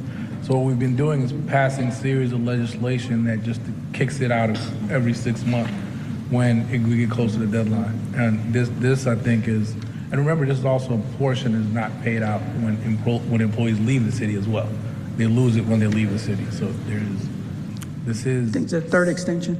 Yeah. And does anybody know? Okay, so it was originally June of 23. Does anyone know how long that deadline was in effect? That was the third. 23 was a third extension. Okay. So I think it was originally June, COVID, so 21, and 22, and 23, I believe. Okay. And then sit another 6 months. DC Colas is sharing with me that it's been about 18 months. Councilman Westmoreland. All right, any other questions or comments on this? All right, I'm going to make a motion to approve on condition, and the condition being receipt of a substitute on Monday. I think we need to clarify the language in the table a little bit to make sure it's clear that middle column is a payout amount. I do see percent of total hours reduced, so at least that piece is there, but the word payout I think is important in that table. Is there a second to that? Second. Second, if I call your Overstreet. Any discussion? All right, let's open the vote, please. The vote is open.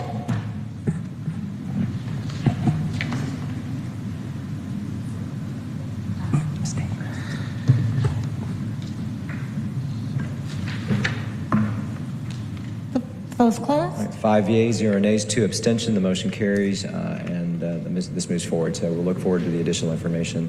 All right, Commissioner Smith, I believe those are all your papers, right? We're good? Do we have PRN? Number 7. Oh, number 7. There's one more. Sorry. You need Came to spend the day with you all.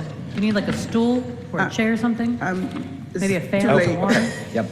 All right, 23, we're going to do item number 7, 23-01652, an ordinance by Councilmember Jason H. Winston authorizing the mayor or his designee to execute the First Amendment to Special Procurement Agreement number listed with PRM South, Inc. on behalf of the Department of Human Resources to provide benefits consulting services for 1 year with 4 one-year renewal options or options to renew in a total amount over the 5-year term not to exceed $900,000 $55,380.00. All contracted work will be charged to and paid.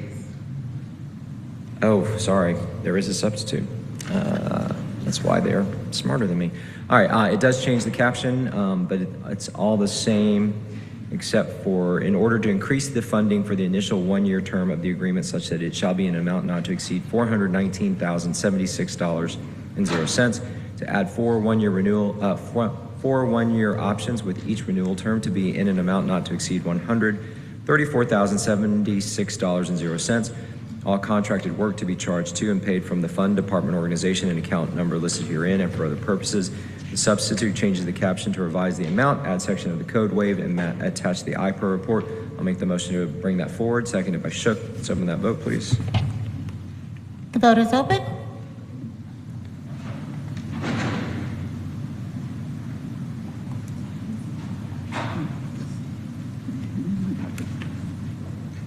The vote is closed. 6 yeas, 0 nays. Motion carries. The substitute is before us. Commissioner. Good afternoon again.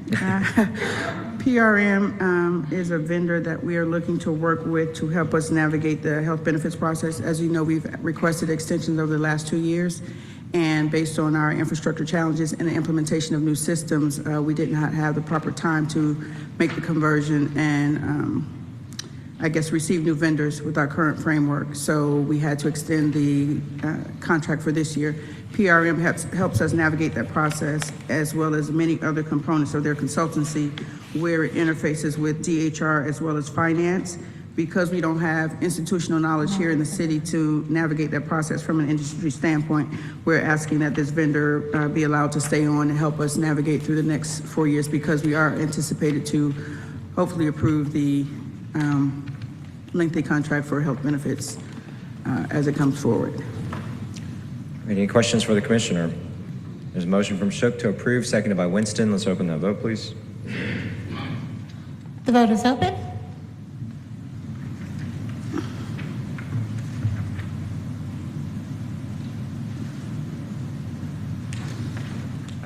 The vote is closed. 6 yeas, 0 nays. Motion carries. Item is approved. Thank you, Commissioner, and I do believe we're done now, right?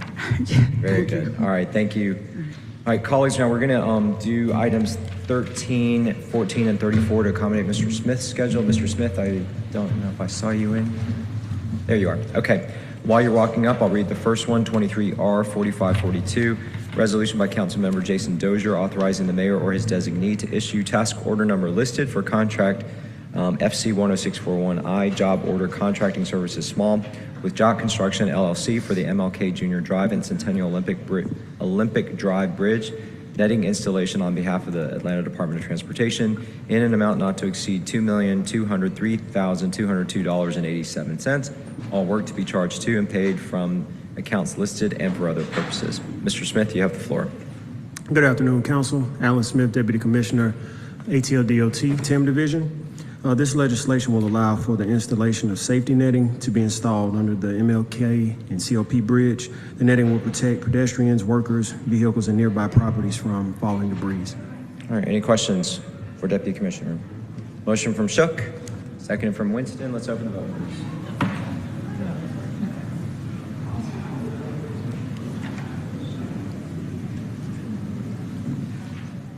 The vote is open.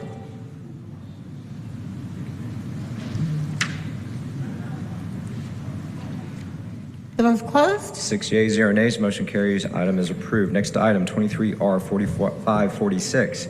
Resolution by Councilmember Byron D. Amos authorizing the mayor or his designee to issue task order number listed under contract number FC 10276, job order contracting consulting services with the Gordian Group, Inc., on behalf of the Atlanta Department of Transportation to pay for the license fees for the MLK Drive, Junior Drive, and Centennial Olympic Drive Bridge netting installation in an amount not to exceed $101,127.01. All contracted work will be charged to and paid from the fund, department, organization, and account numbers listed herein and for other purposes. Mr. Smith. This legislation is just for the licensing fees associated with the work that will take place for the MLK and COP bridge netting installation. All right, motion from Shook. I'll second that. Let's open that vote, please. The vote is open.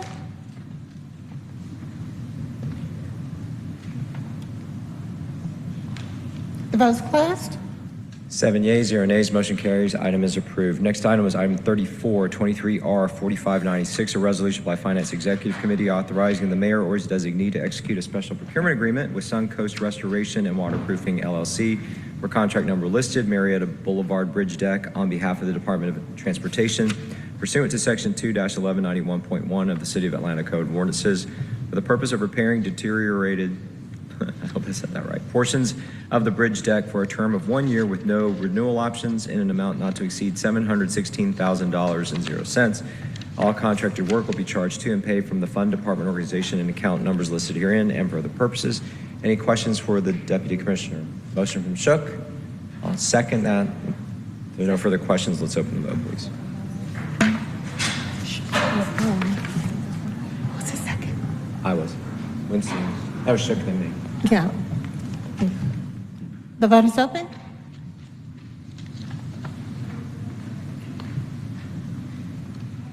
The vote is closed.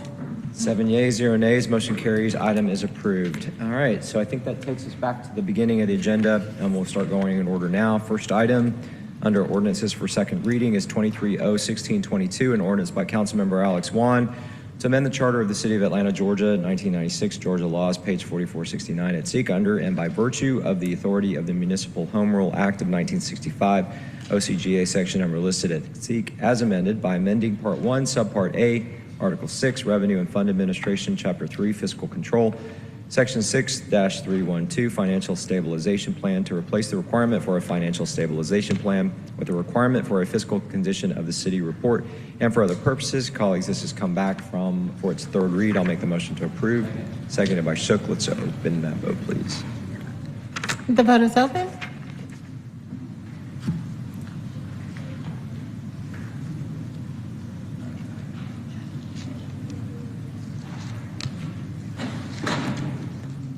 The vote is closed. 7 yeas, 0 nays, motion carries. Item is approved. Next item, 23-0-1625. Colleagues, there is a substitute for this that doesn't change the caption.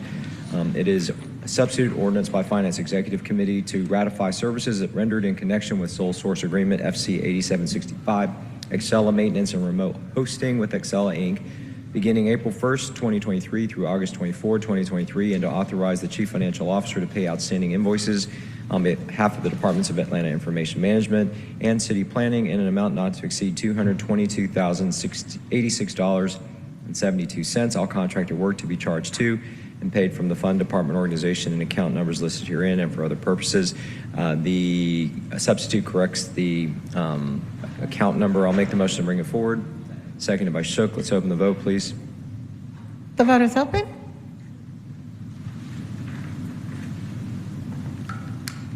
The vote is closed. 7 yeas, 0 nays. The substitute is before us. Mr. Pace, if you will, just speak to the dates on this, April 1st through April 24 of earlier this year. Yeah, You why are mean we? October? Thank you. Yeah, it was brief period during which we were trying to re-sign the contract with Excella. The contract kind of expired, and there was this period in which they continued to provide services, and we had to pay them back there, basically. Introduce yourself for our viewing audience as well. I'm sorry. Gregory Pace, Director of the Office of Buildings, Department of City Planning. Thank you. Any other questions? Motion from Shook to approve on substitute. I'll second that. Let's open the vote, please. The vote is open. The vote is closed. 7 yeas, 0 nays, motion carries. Item is approved on substitute. All right, we've done number 3. We'll take, if there's no objection, I'm going to take items 4 and 12 as a block. They're both carry forward transfers. 23-0-1644, an ordinance by Councilmember Jason Dozier, authorizing a donation in an amount not to exceed $10,000.00 from the District 4 carry forward account to Open Hand Atlanta for the purpose of providing meals and combating food insecurity for District 4 seniors and for other purposes. Item number 12 is an ordinance by 23-0-1661, ordinance by Councilmember Matt Westmoreland authorizing a donation in an amount not to exceed $5,000.00 from the Post 2 at-large carry-forward account, the Grant Park Conservancy, to support the restoration and maintenance of the historic Grant Park and for other purposes. Make a motion to approve both. Seconded by Shook. Let's open that vote, please. The vote is open.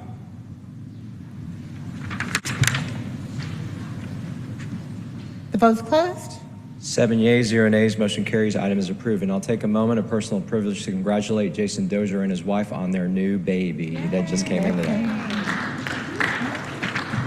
Baby girl, healthy, and we look forward to meeting her.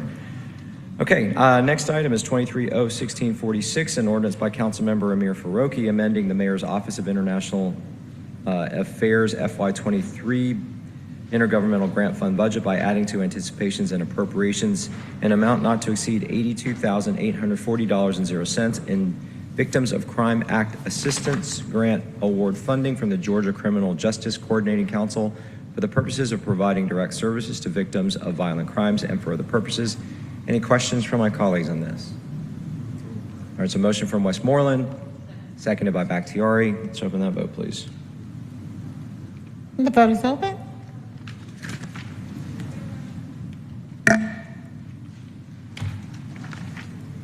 The vote is closed.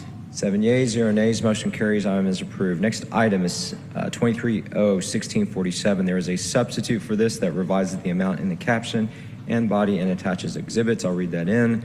It's an ordinance by Councilmember Amir Faroki as substituted by Finance Executive Committee, providing for the issuance and sale by the City of Atlanta of its tax allocation variable rate bonds, East Side Project Series 2024, in the aggregate principal amount not to exceed $33 million, the Series 2024 bonds, for the purpose of providing funds to finance a portion of the redevelopment costs related to certain projects within Tax Allocation District Number 5, East Side, or the East Side TAD, and to pay the expenses incident to accomplishing the foregoing, authorizing the execution, delivery, and performance of an indenture of trust, authorizing the execution, delivery, and performance of a continuing covenants agreement, designating the Bank of New York Mellon Trust Company N.A. as trustee, and for other purposes. I'll move to bring the substitute forward.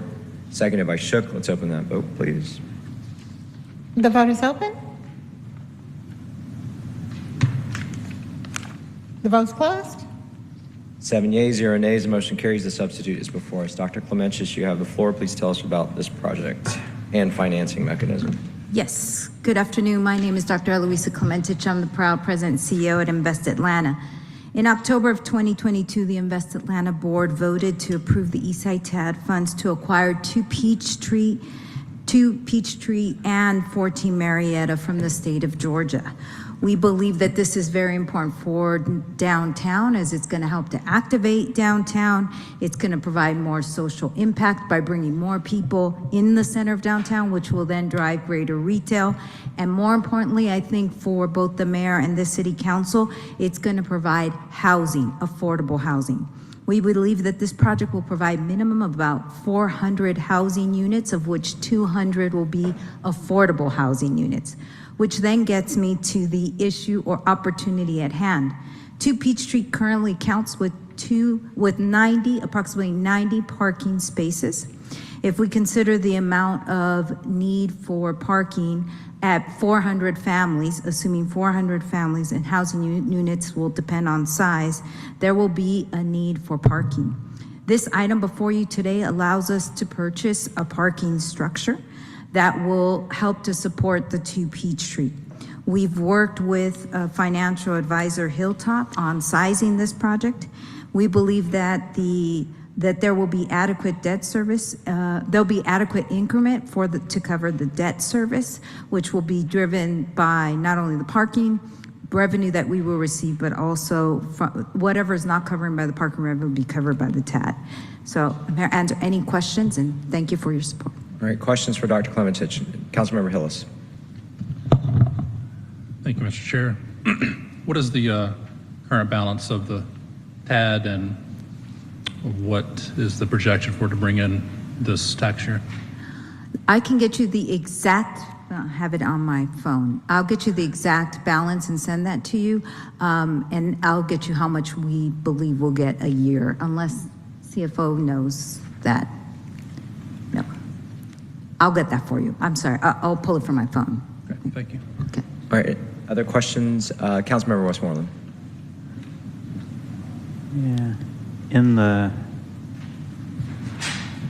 presentation to CDHS yesterday, in the attachment, the 2023 increment collection for the Eastside TAD was $29 million.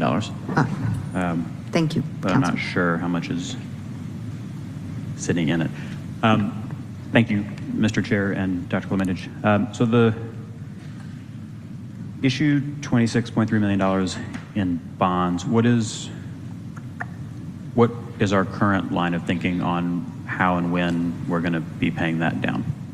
So the current TAD is expected to close in January of 2030. We expect that there will be no impact in the extension of the TAD, as there will be enough funding there to cover the debt service. CFO Bala. Yeah. Ditto again, but thank you, Dr. Klementage. And obviously, everything is backstopped by the full faith and credit of the City of Atlanta as well, too. If anything does happen, but there is enough increment to feasibly cover the cost of this intended project. Are these the first bonds we've ever issued out of the East Side, TAD, since it started in 2003? No, I don't. In the structure, we're going to use something similar to what we did with the fire station, which will be actual loan. So that will be the first time we have done that in the Eastside TAD, is a loan structure, but we have to use the bond as a vehicle to get the loan. Okay, thank you. All right, any other questions? Is there a motion? I'll move to approve on substitute. Is there a second? Seconded by Winston. Any further discussion? Let's open the vote, please.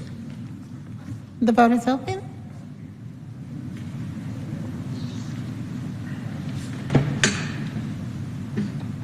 Will everyone please, the vote is closed?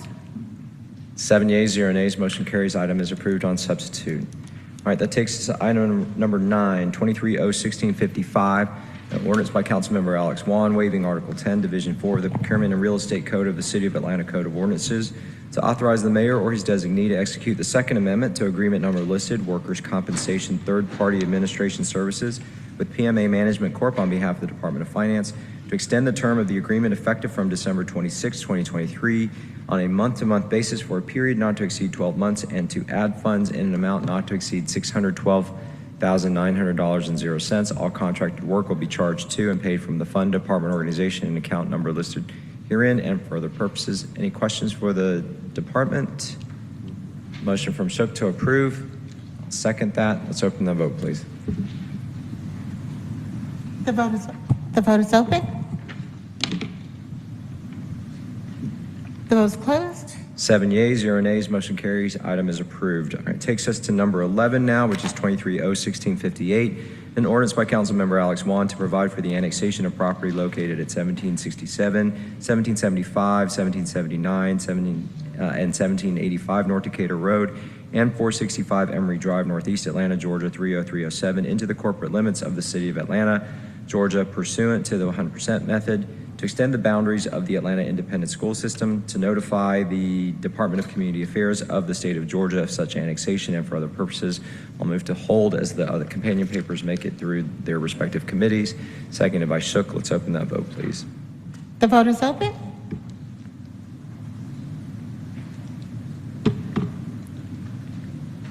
The vote is closed. 7 yeas, 0 nays, motion carries. Items will be held. Okay, now to item 15, 23R4550, a resolution by council members Jason H. Winston and Howard Shook authorizing the mayor or his designee to execute special procurement agreement blank ATL Channel 26 broadcasting system upgrades with blank on behalf of the executive office pursuant to section 2-1191.1 of the City of Atlanta Code of Ordinances for a term of 3 years with 2 one-year renewal options in an amount not to exceed blank. All contracted work will be charged to and paid from the fund, department, organization, and account number listed herein and for other purposes. All right, Mr. Wagner, if you'll come up and tell us about this paper. Yes, thanks, Council Members. Austin Wagner, Deputy Chief of Staff.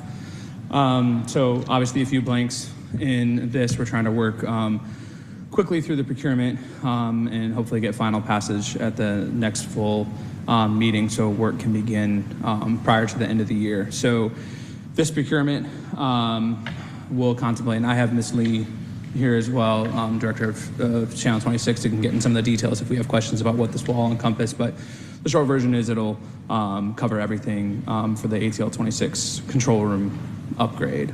We have alternative things in place to ensure that the mic situation and all that is taken care of. Maintenance agreements and are identifying vendors to install the equipment in the interim there. But this procurement will cover the full upgrade for the 26 control room, which will cover this room, committee rooms, as Councilmember Shook said, bring us in the 21st century and make sure that we are all up to date on that equipment. So we're finalizing. The expectation is that we'll have everything ready for to amend at the full council meeting on the 4th. And I believe at the briefing we had talked about just moving this forward with no recommendation, with the understanding that we have assurances from procurement that we'll have the final pieces done prior to then. But open for any questions from myself or Ms. Lee, or if procurement needs anything.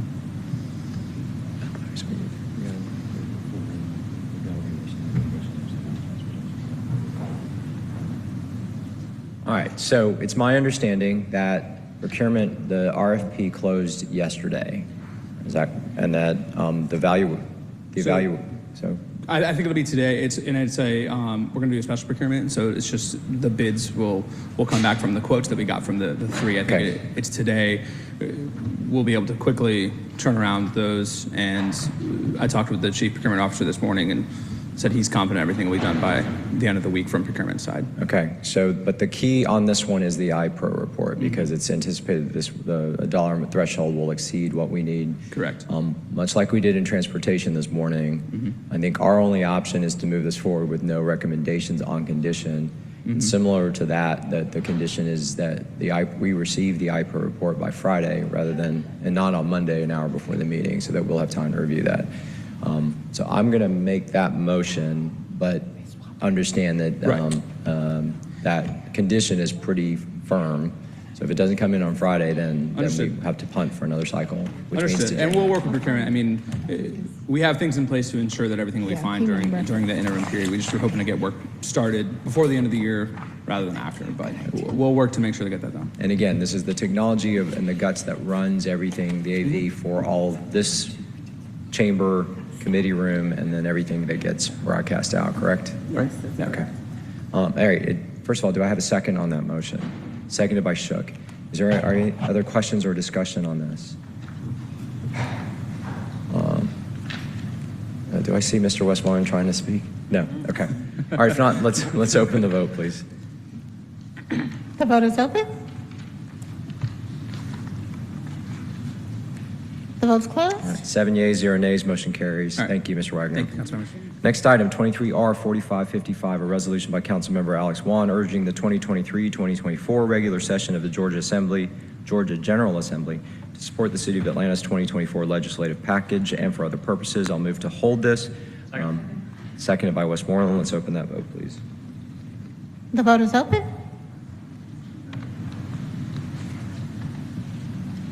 The vote's closed. 7 yeas, 0 nays, motion carries. Item will be held. All right,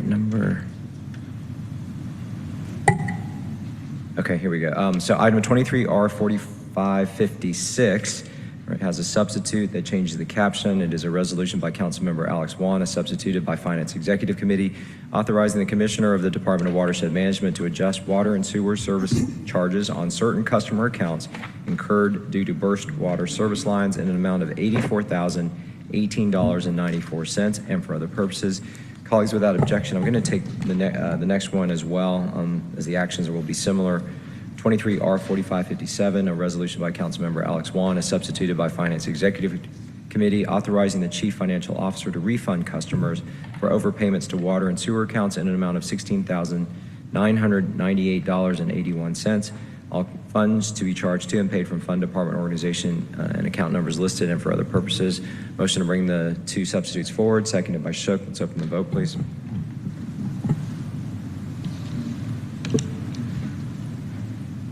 The vote is open.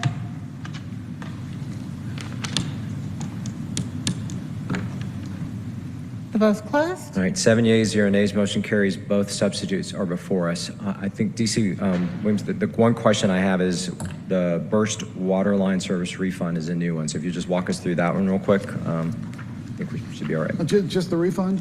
The burst water refund, yes. Good afternoon, Or Chairman. it's adjustment of service charges.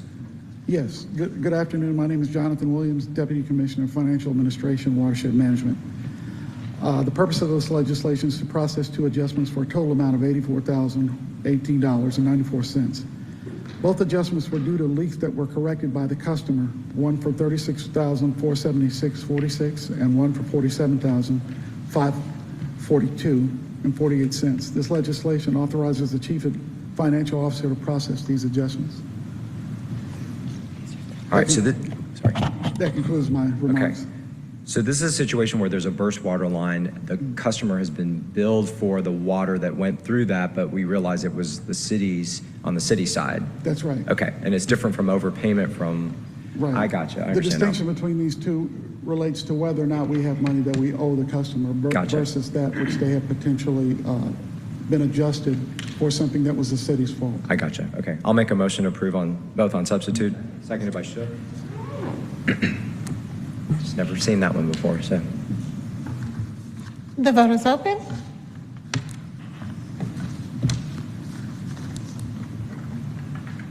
The vote's closed. 7 yeas, 0 nays, motion carries. Both items are approved on substitute. Thank you. Next item, 23R4581. There is a substitute that changes the caption. It is a substitute resolution by Finance Executive Committee authorizing the mayor or his designee to execute financial advisor services agreement A with Frasca and Associates LLC on behalf of the Department of Finance for a term of 3 years with 2 one-year renewal options with a retainer in an amount not to exceed $400,000.00 for the initial term. All contracted work will be charged to and paid from the fund, department, organization, and account numbers listed herein and for other purposes. Actually, colleagues, I'm going to take items 20, 19, 20, 21, 22, 23, 24, and 25 together as they're all related, all with substitutes. So 23R4582, a substitute resolution by Finance Executive Committee authorizing the mayor or his designee to execute financial advisor services agreement B with PFM Financial Advisors LLC on behalf of the Department of Finance for a term of 3 years with 2 one-year renewal options with a retainer in an amount not to exceed $250,000.00 for the initial term. All contracted work will be charged to and paid from the fund, department, organization, and account numbers listed herein and for other purposes. 23R4583, a substitute resolution by Finance Executive Committee authorizing the mayor or his designee to execute financial advisor services agreement C with PFM Group Consulting LLC on behalf of the Department of Finance for a term of 3 years with 2 one-year renewal options with a retainer in an amount not to exceed $250,000.00 for the initial term. All contracted work will be charged to and paid from the fund, department, organization, and account numbers listed herein and for other purposes. 23R4584, substitute resolution by Finance Executive Committee authorizing the mayor or his designee to execute financial services agreement D with Terminus Municipal Advisors LLC on behalf of the Department of Finance for a term of 3 years with 2 one-year renewal options with a retainer in an amount not to exceed $250,000.00 for the initial term. All contracted work will be charged to and paid from the fund, department, organization, and account numbers listed herein and for other purposes. 23R4585, substitute resolution by Finance Executive Committee authorizing the mayor or his designee to execute financial advisor services agreement E with Hilltop Securities, Inc. on behalf of the Department of Finance for a term of 3 years with 2 one-year renewal options. All contracted work will be charged to and paid from the fund, department, organization, and account numbers listed herein and for other purposes. And 23R4586, substitute resolution by Finance Executive Committee authorizing the mayor or his designee to execute financial advisor services agreement F with Sustainable Capital Advisors LLC on behalf of the Department of Finance for a term of 3 years with 2 one-year renewal options. All contracted work will be charged to and paid from fund, department, organization, and account numbers listed herein and for other purposes. And finally, 23R4587, resolution authorizing the mayor or his designee to execute financial advisor services agreement G with Ninth and Clinton LLC on behalf of the Department of Finance for a term of 3 years with 2 one-year renewal options. All contracted work will be charged to and paid from the fund, department, organization, and account numbers listed herein and for other purposes. I'll move to bring all of those forward, seconded by Shook. Let's open that vote, please. The vote is open.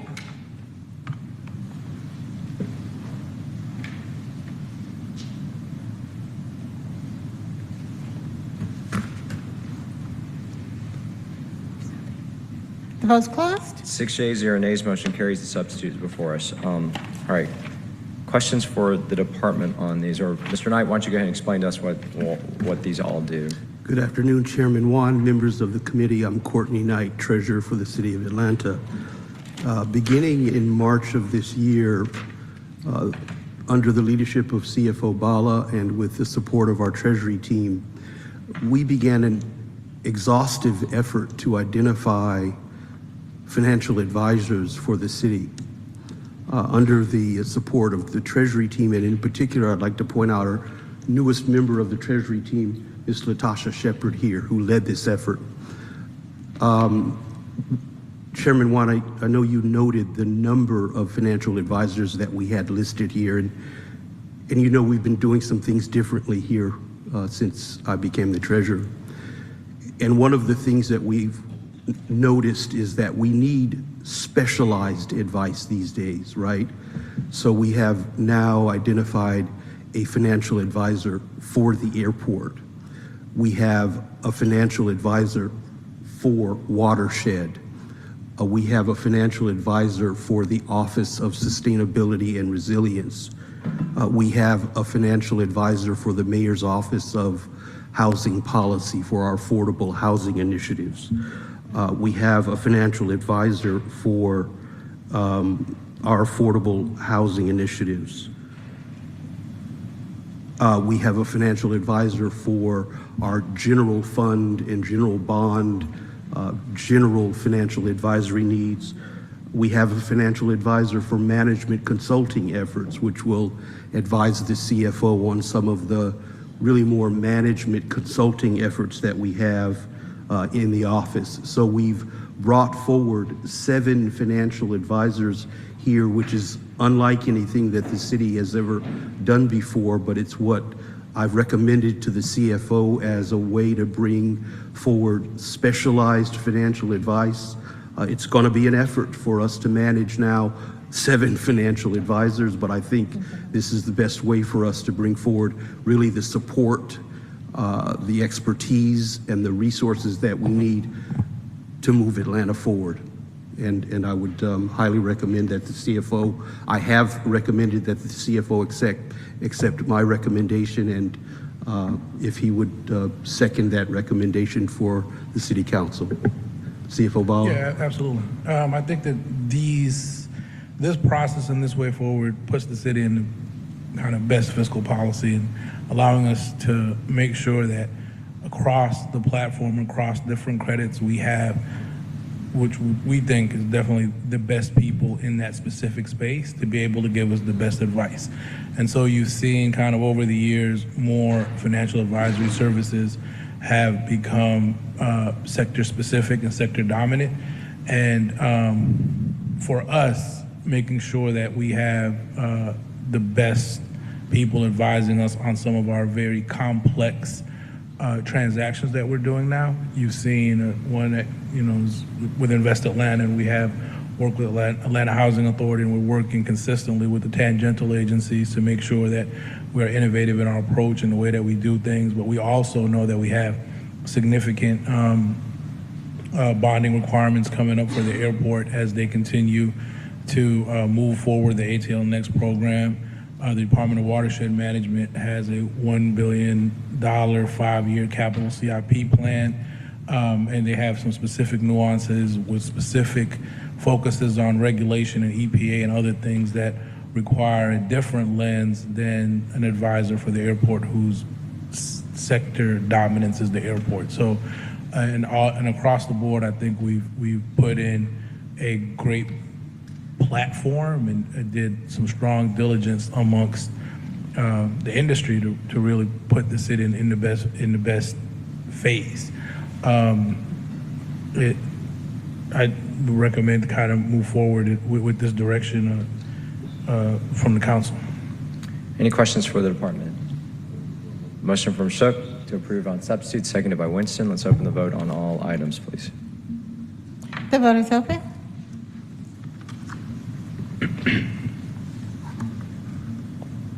Will everyone please vote?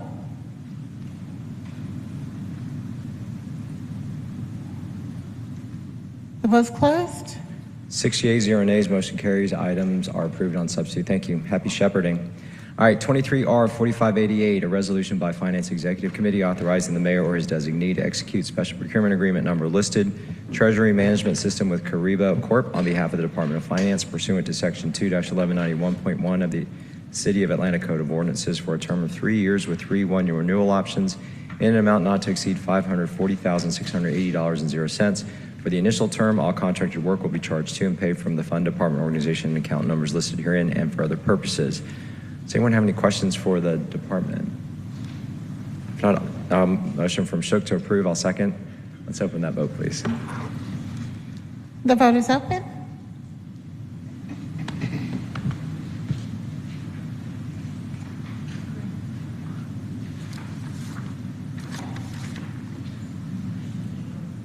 The vote's closed. 6 yeas, 0 nays, motion carries. Item is approved. Next item, 23R4589, a resolution by Finance Executive Committee authorizing the mayor or his designee to issue task order number listed for contract number listed, job order contracting services small with HCR Construction Inc. for the Atlanta Fire and Rescue Department Inspectors Suite renovations on behalf of the Department of Enterprise Asset Management in an amount not to exceed $331,312.06. All work to be charged to and paid from accounts listed and for other purposes. Colleagues, any questions for the department? Motion from Shook to approve, seconded by Bakhtiari. Let's open the vote, please. The vote is open.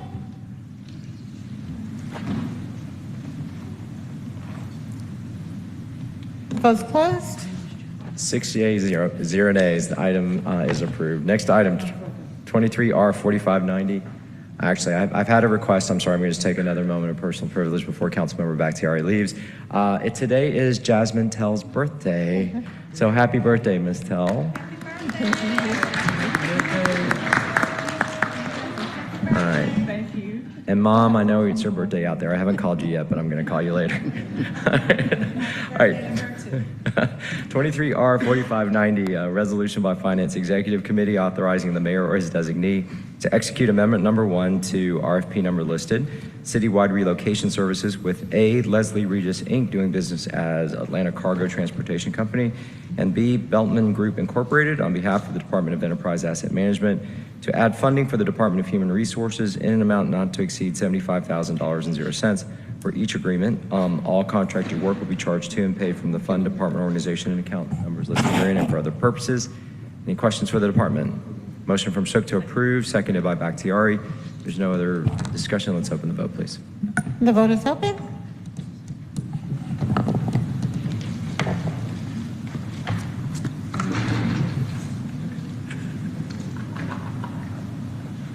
It's her birthday present. Will everyone please vote? The vote's closed.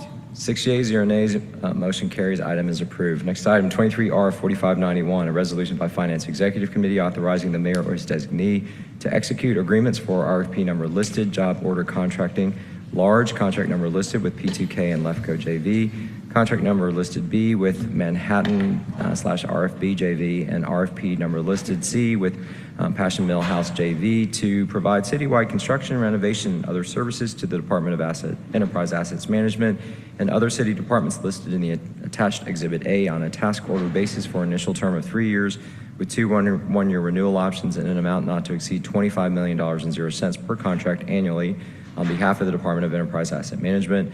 All contracted work shall be charged to and paid from various fund, department, organization, and account numbers and for other purposes. I'm going to make a motion to hold this. We need to wait for the IPER report. Seconded by Shook. Let's open that vote, please. The vote is open.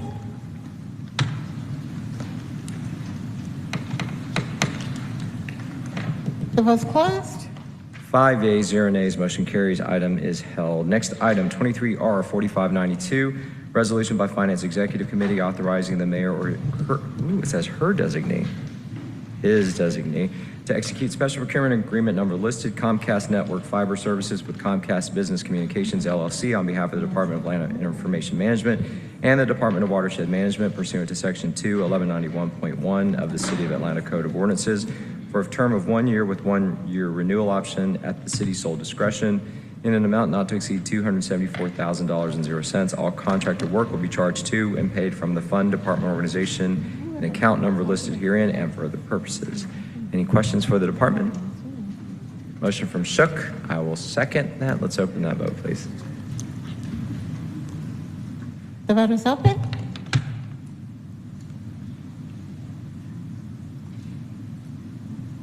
The vote's closed.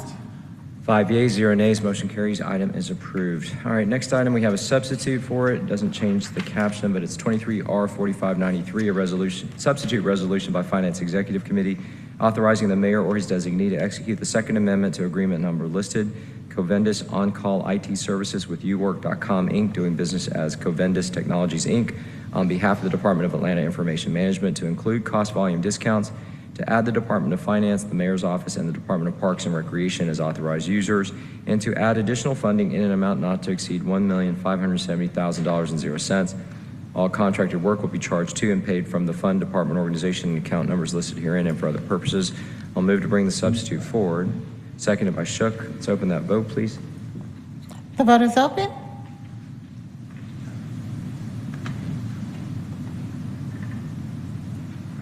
The vote's closed. 5 yeas, 0 nays, motion carries. Substitute is before us. Any questions for the department on this one? I do have one for Law. I know that Law had requested an opportunity to look at this on Monday. Did we have an assessment on that?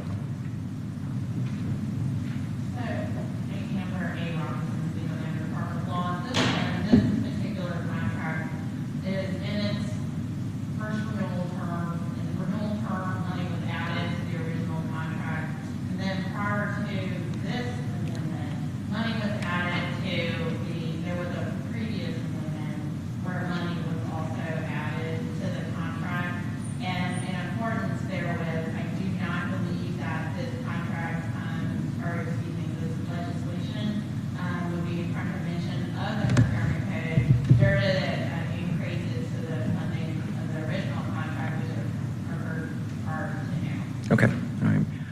With that, so that's a green light from Law. Any questions on this for the department? There's a motion from Shook to approve on substitute. I'll second that.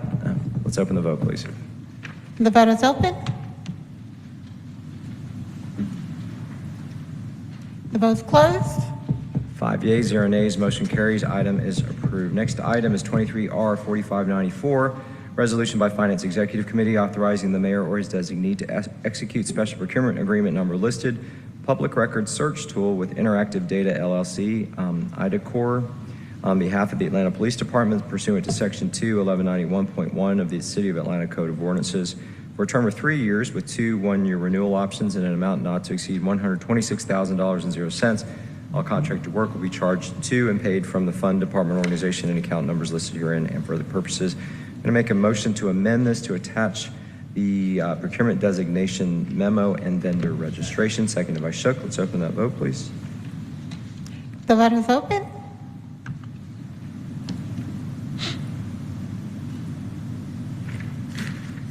The vote's closed. 5 yeas, 0 nays, motion carries. The paper is amended. Any questions for the department? Seeing none, motion from Shook to approve as amended. Seconded by Hillis. Let's open the vote. The vote is open.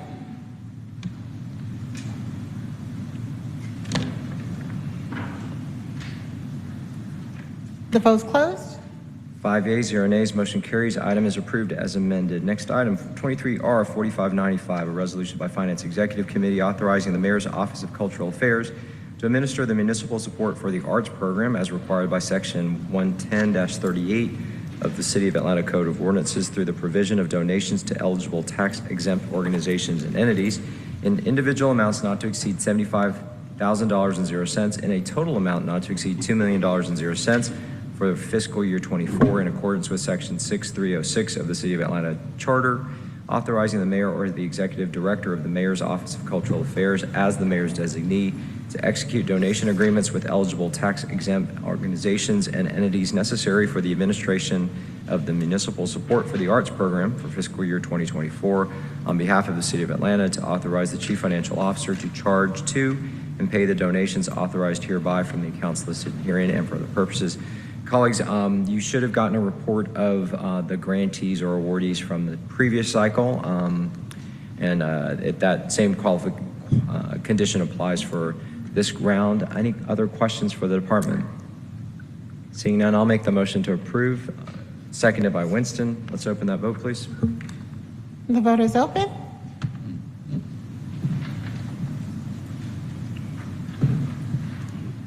The vote is closed. 5 yeas, 0 nays, motion carries. Item is approved. Thank you. Thank you, Ms. Bartholomew. All right, we've taken care of 34. Item 35, 23R 4597, a resolution by Finance Executive Committee to correct Resolution 23R 4242, authorizing the mayor to consent to the assignment of concessions lease agreement FC 5468 with MAC2 Incorporated to MAC2 SSP ATL LLC at Hartsfield-Jackson Atlanta International Airport as adopted by the Atlanta City Council on October 16, 2023, and approved by Charter 2-403 on October 25, 2023, on behalf of the Department of Aviation, to correct the entity names in said legislation and for other purposes.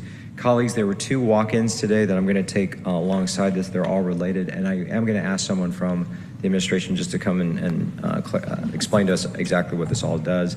But it's ELMS ID 34258, a resolution by Finance Executive Committee authorizing the mayor to approve the assignment of concessions sublease agreement FC 5462 between MAC2 Incorporated and Concessions/H&H JV to MAC2 SSP ATL LLC at Hartsfield-Jackson Atlanta International Airport and for other purposes, and ELMS ID 34259, resolution by Finance Executive Committee authorizing the mayor to approve the assignment of concessions sublease agreement FC 5464 between MAC2 Incorporated and DNCTHS Atlanta Partners to MAC2 SSP ATL LLC at Hartsfield-Jackson Atlanta International Airport and for other purposes. Is Mr. Pace out there? Don't see him. Is anyone, or Law, are you aware of this? All right. It's my understanding that all this is just kind of correcting and a follow-up of the transaction assignment. So I'll make a motion to approve all 3. I'm sorry? Second by Hillis, sorry. There's no further discussion. Let's open that vote, please. The vote is open. The vote is closed. 5 yeas, 0 nays, motion carries. 3 items are approved. So it says 2, but you got 3, right? Got it. Okay. All right. That concludes our resolutions. We're almost there. 2 referred items. First one is 23-0-1662. This did come favorably out of CDHS as an ordinance by Council Member Matt Westmoreland and substituted by Community Development and Human Services Committee to waive Chapter 2, Article 9, Division 1, Section 2-910, grant applications, and to ratify the City of Atlanta's submission of an application on behalf of the Mayor's Office of Chief Policy Officer for and to accept a Resilient Community Impact Funds grant in an amount not to exceed $53,000.00 to support development of a thriving neighborhood index in partnership with the Center for Urban Research, to execute any necessary grant agreements, to amend the fiscal year 2024 intergovernmental fund budget by adding 2 anticipations and appropriations in an amount not to exceed $53,000.00, all grant funds to be charged to and paid from the fund and account numbers listed herein and for other purposes. Again, this came out favorable from CDHS. Any questions for the department? Motion from Shook to approve. Seconded by Winston. Let's open that vote, please.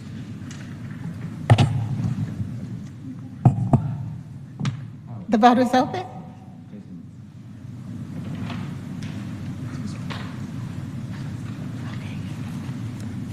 The vote is open. The vote is closed. 5 yeas, 0 nays, motion carries. Item is approved. Next item is 23R4559, a resolution by Councilmember Michael Julian Bond authorizing the mayor to enter into an appropriate contractual agreement for special procurement number listed inmate physician services on behalf of the Department of Corrections with Edgar L. Scott III, MD, for the purpose of providing the services of a physician and medical director at the Atlanta City Detention Center in an amount not to exceed $250,000.00 annually. All contracted work will be charged to and paid from fund and account numbers listed and for other purposes. Came out favorable from Public Safety Legal Administration. Motion from Shook to approve. Seconded by Hillis. Let's open that vote, please. The vote is open.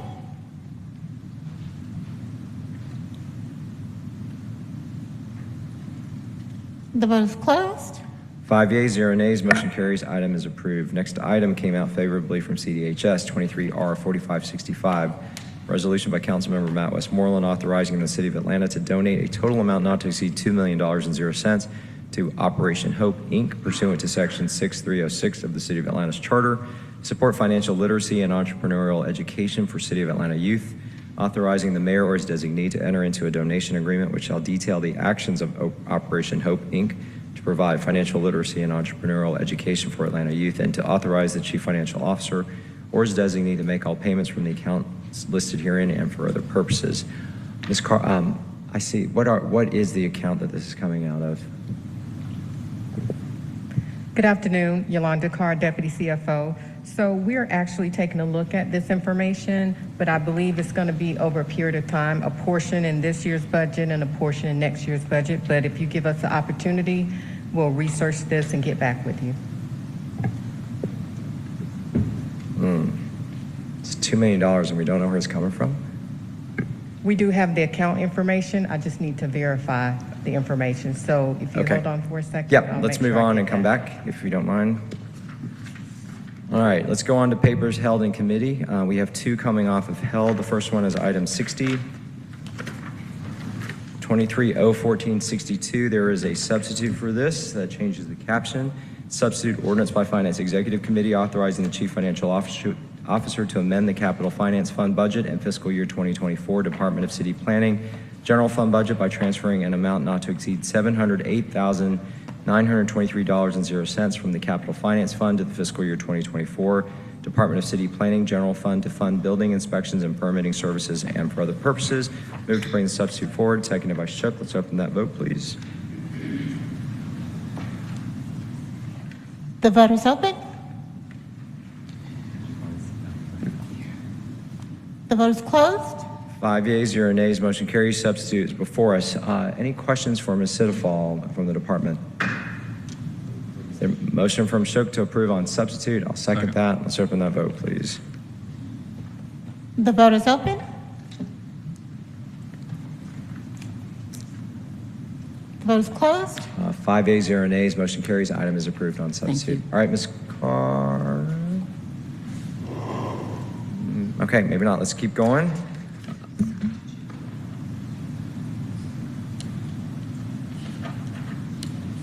Okay, it's non-departmental.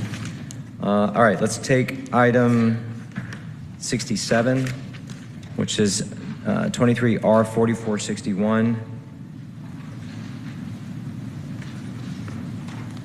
Okay, a resolution by Finance Executive Committee authorizing the mayor or his designee to execute an agreement for RFP number listed Customer Relationship Management System with Accenture LLP on behalf of the Department of Land Information Management and the Department of Customer Service for a term of 1 year with 4 one-year renewal term options in an amount not to exceed $3,371,431.00, including funding received from the city by the city from the U.S. Department of Treasury under the American Rescue Plan Act. All contracted work will be charged to and paid from the fund department organization and account numbers listed herein and for other purposes. We're going to move to amend this to attach the IPA report. Can I get a second, please? Seconded by Winston. Let's open that vote, please. The vote is open.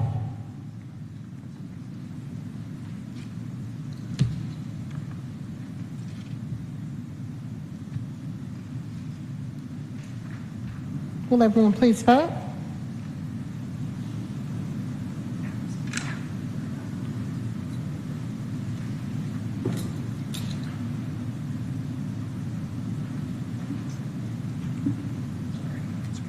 The vote is closed.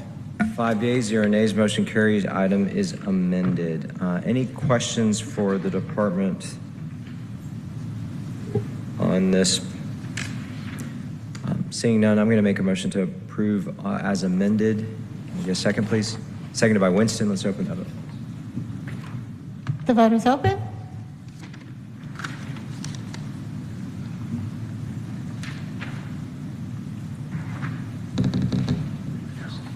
The vote is closed. 5 yeas, 0 nays, motion carries. Item is approved as amended. Ms. Carr, can we go back to your Sure. map? Okay. Absolutely. So going back to Resolution 4565, so the amount is coming out of non-departmental. It'll be $500,000 for 2024, 25, 26, and 27. It's over a 4-year period. Okay, very good. Any further questions? Seeing none, I'll make a motion to approve. Is there a second? Seconded by Shook. Let's open the vote, please.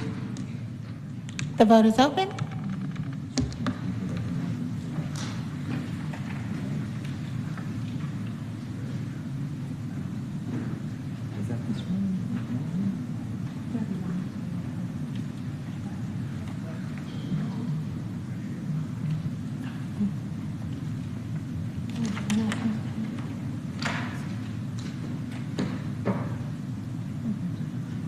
No, that's at 60.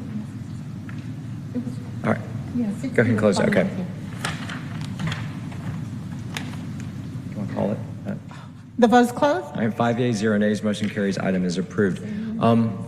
Does that take care of all of our legislative items? Did we get yours, Mr. Strickland? We did, okay. Anything else? All right. With that, that moves us now, oh my gosh, I'm exhausted, into comments for the general good. Again, I will start by saying happy birthday, Mom. I'll call you on my way to the airport. Anything else for the good of the order? All right, we stand adjourned. Thank you. Thank you.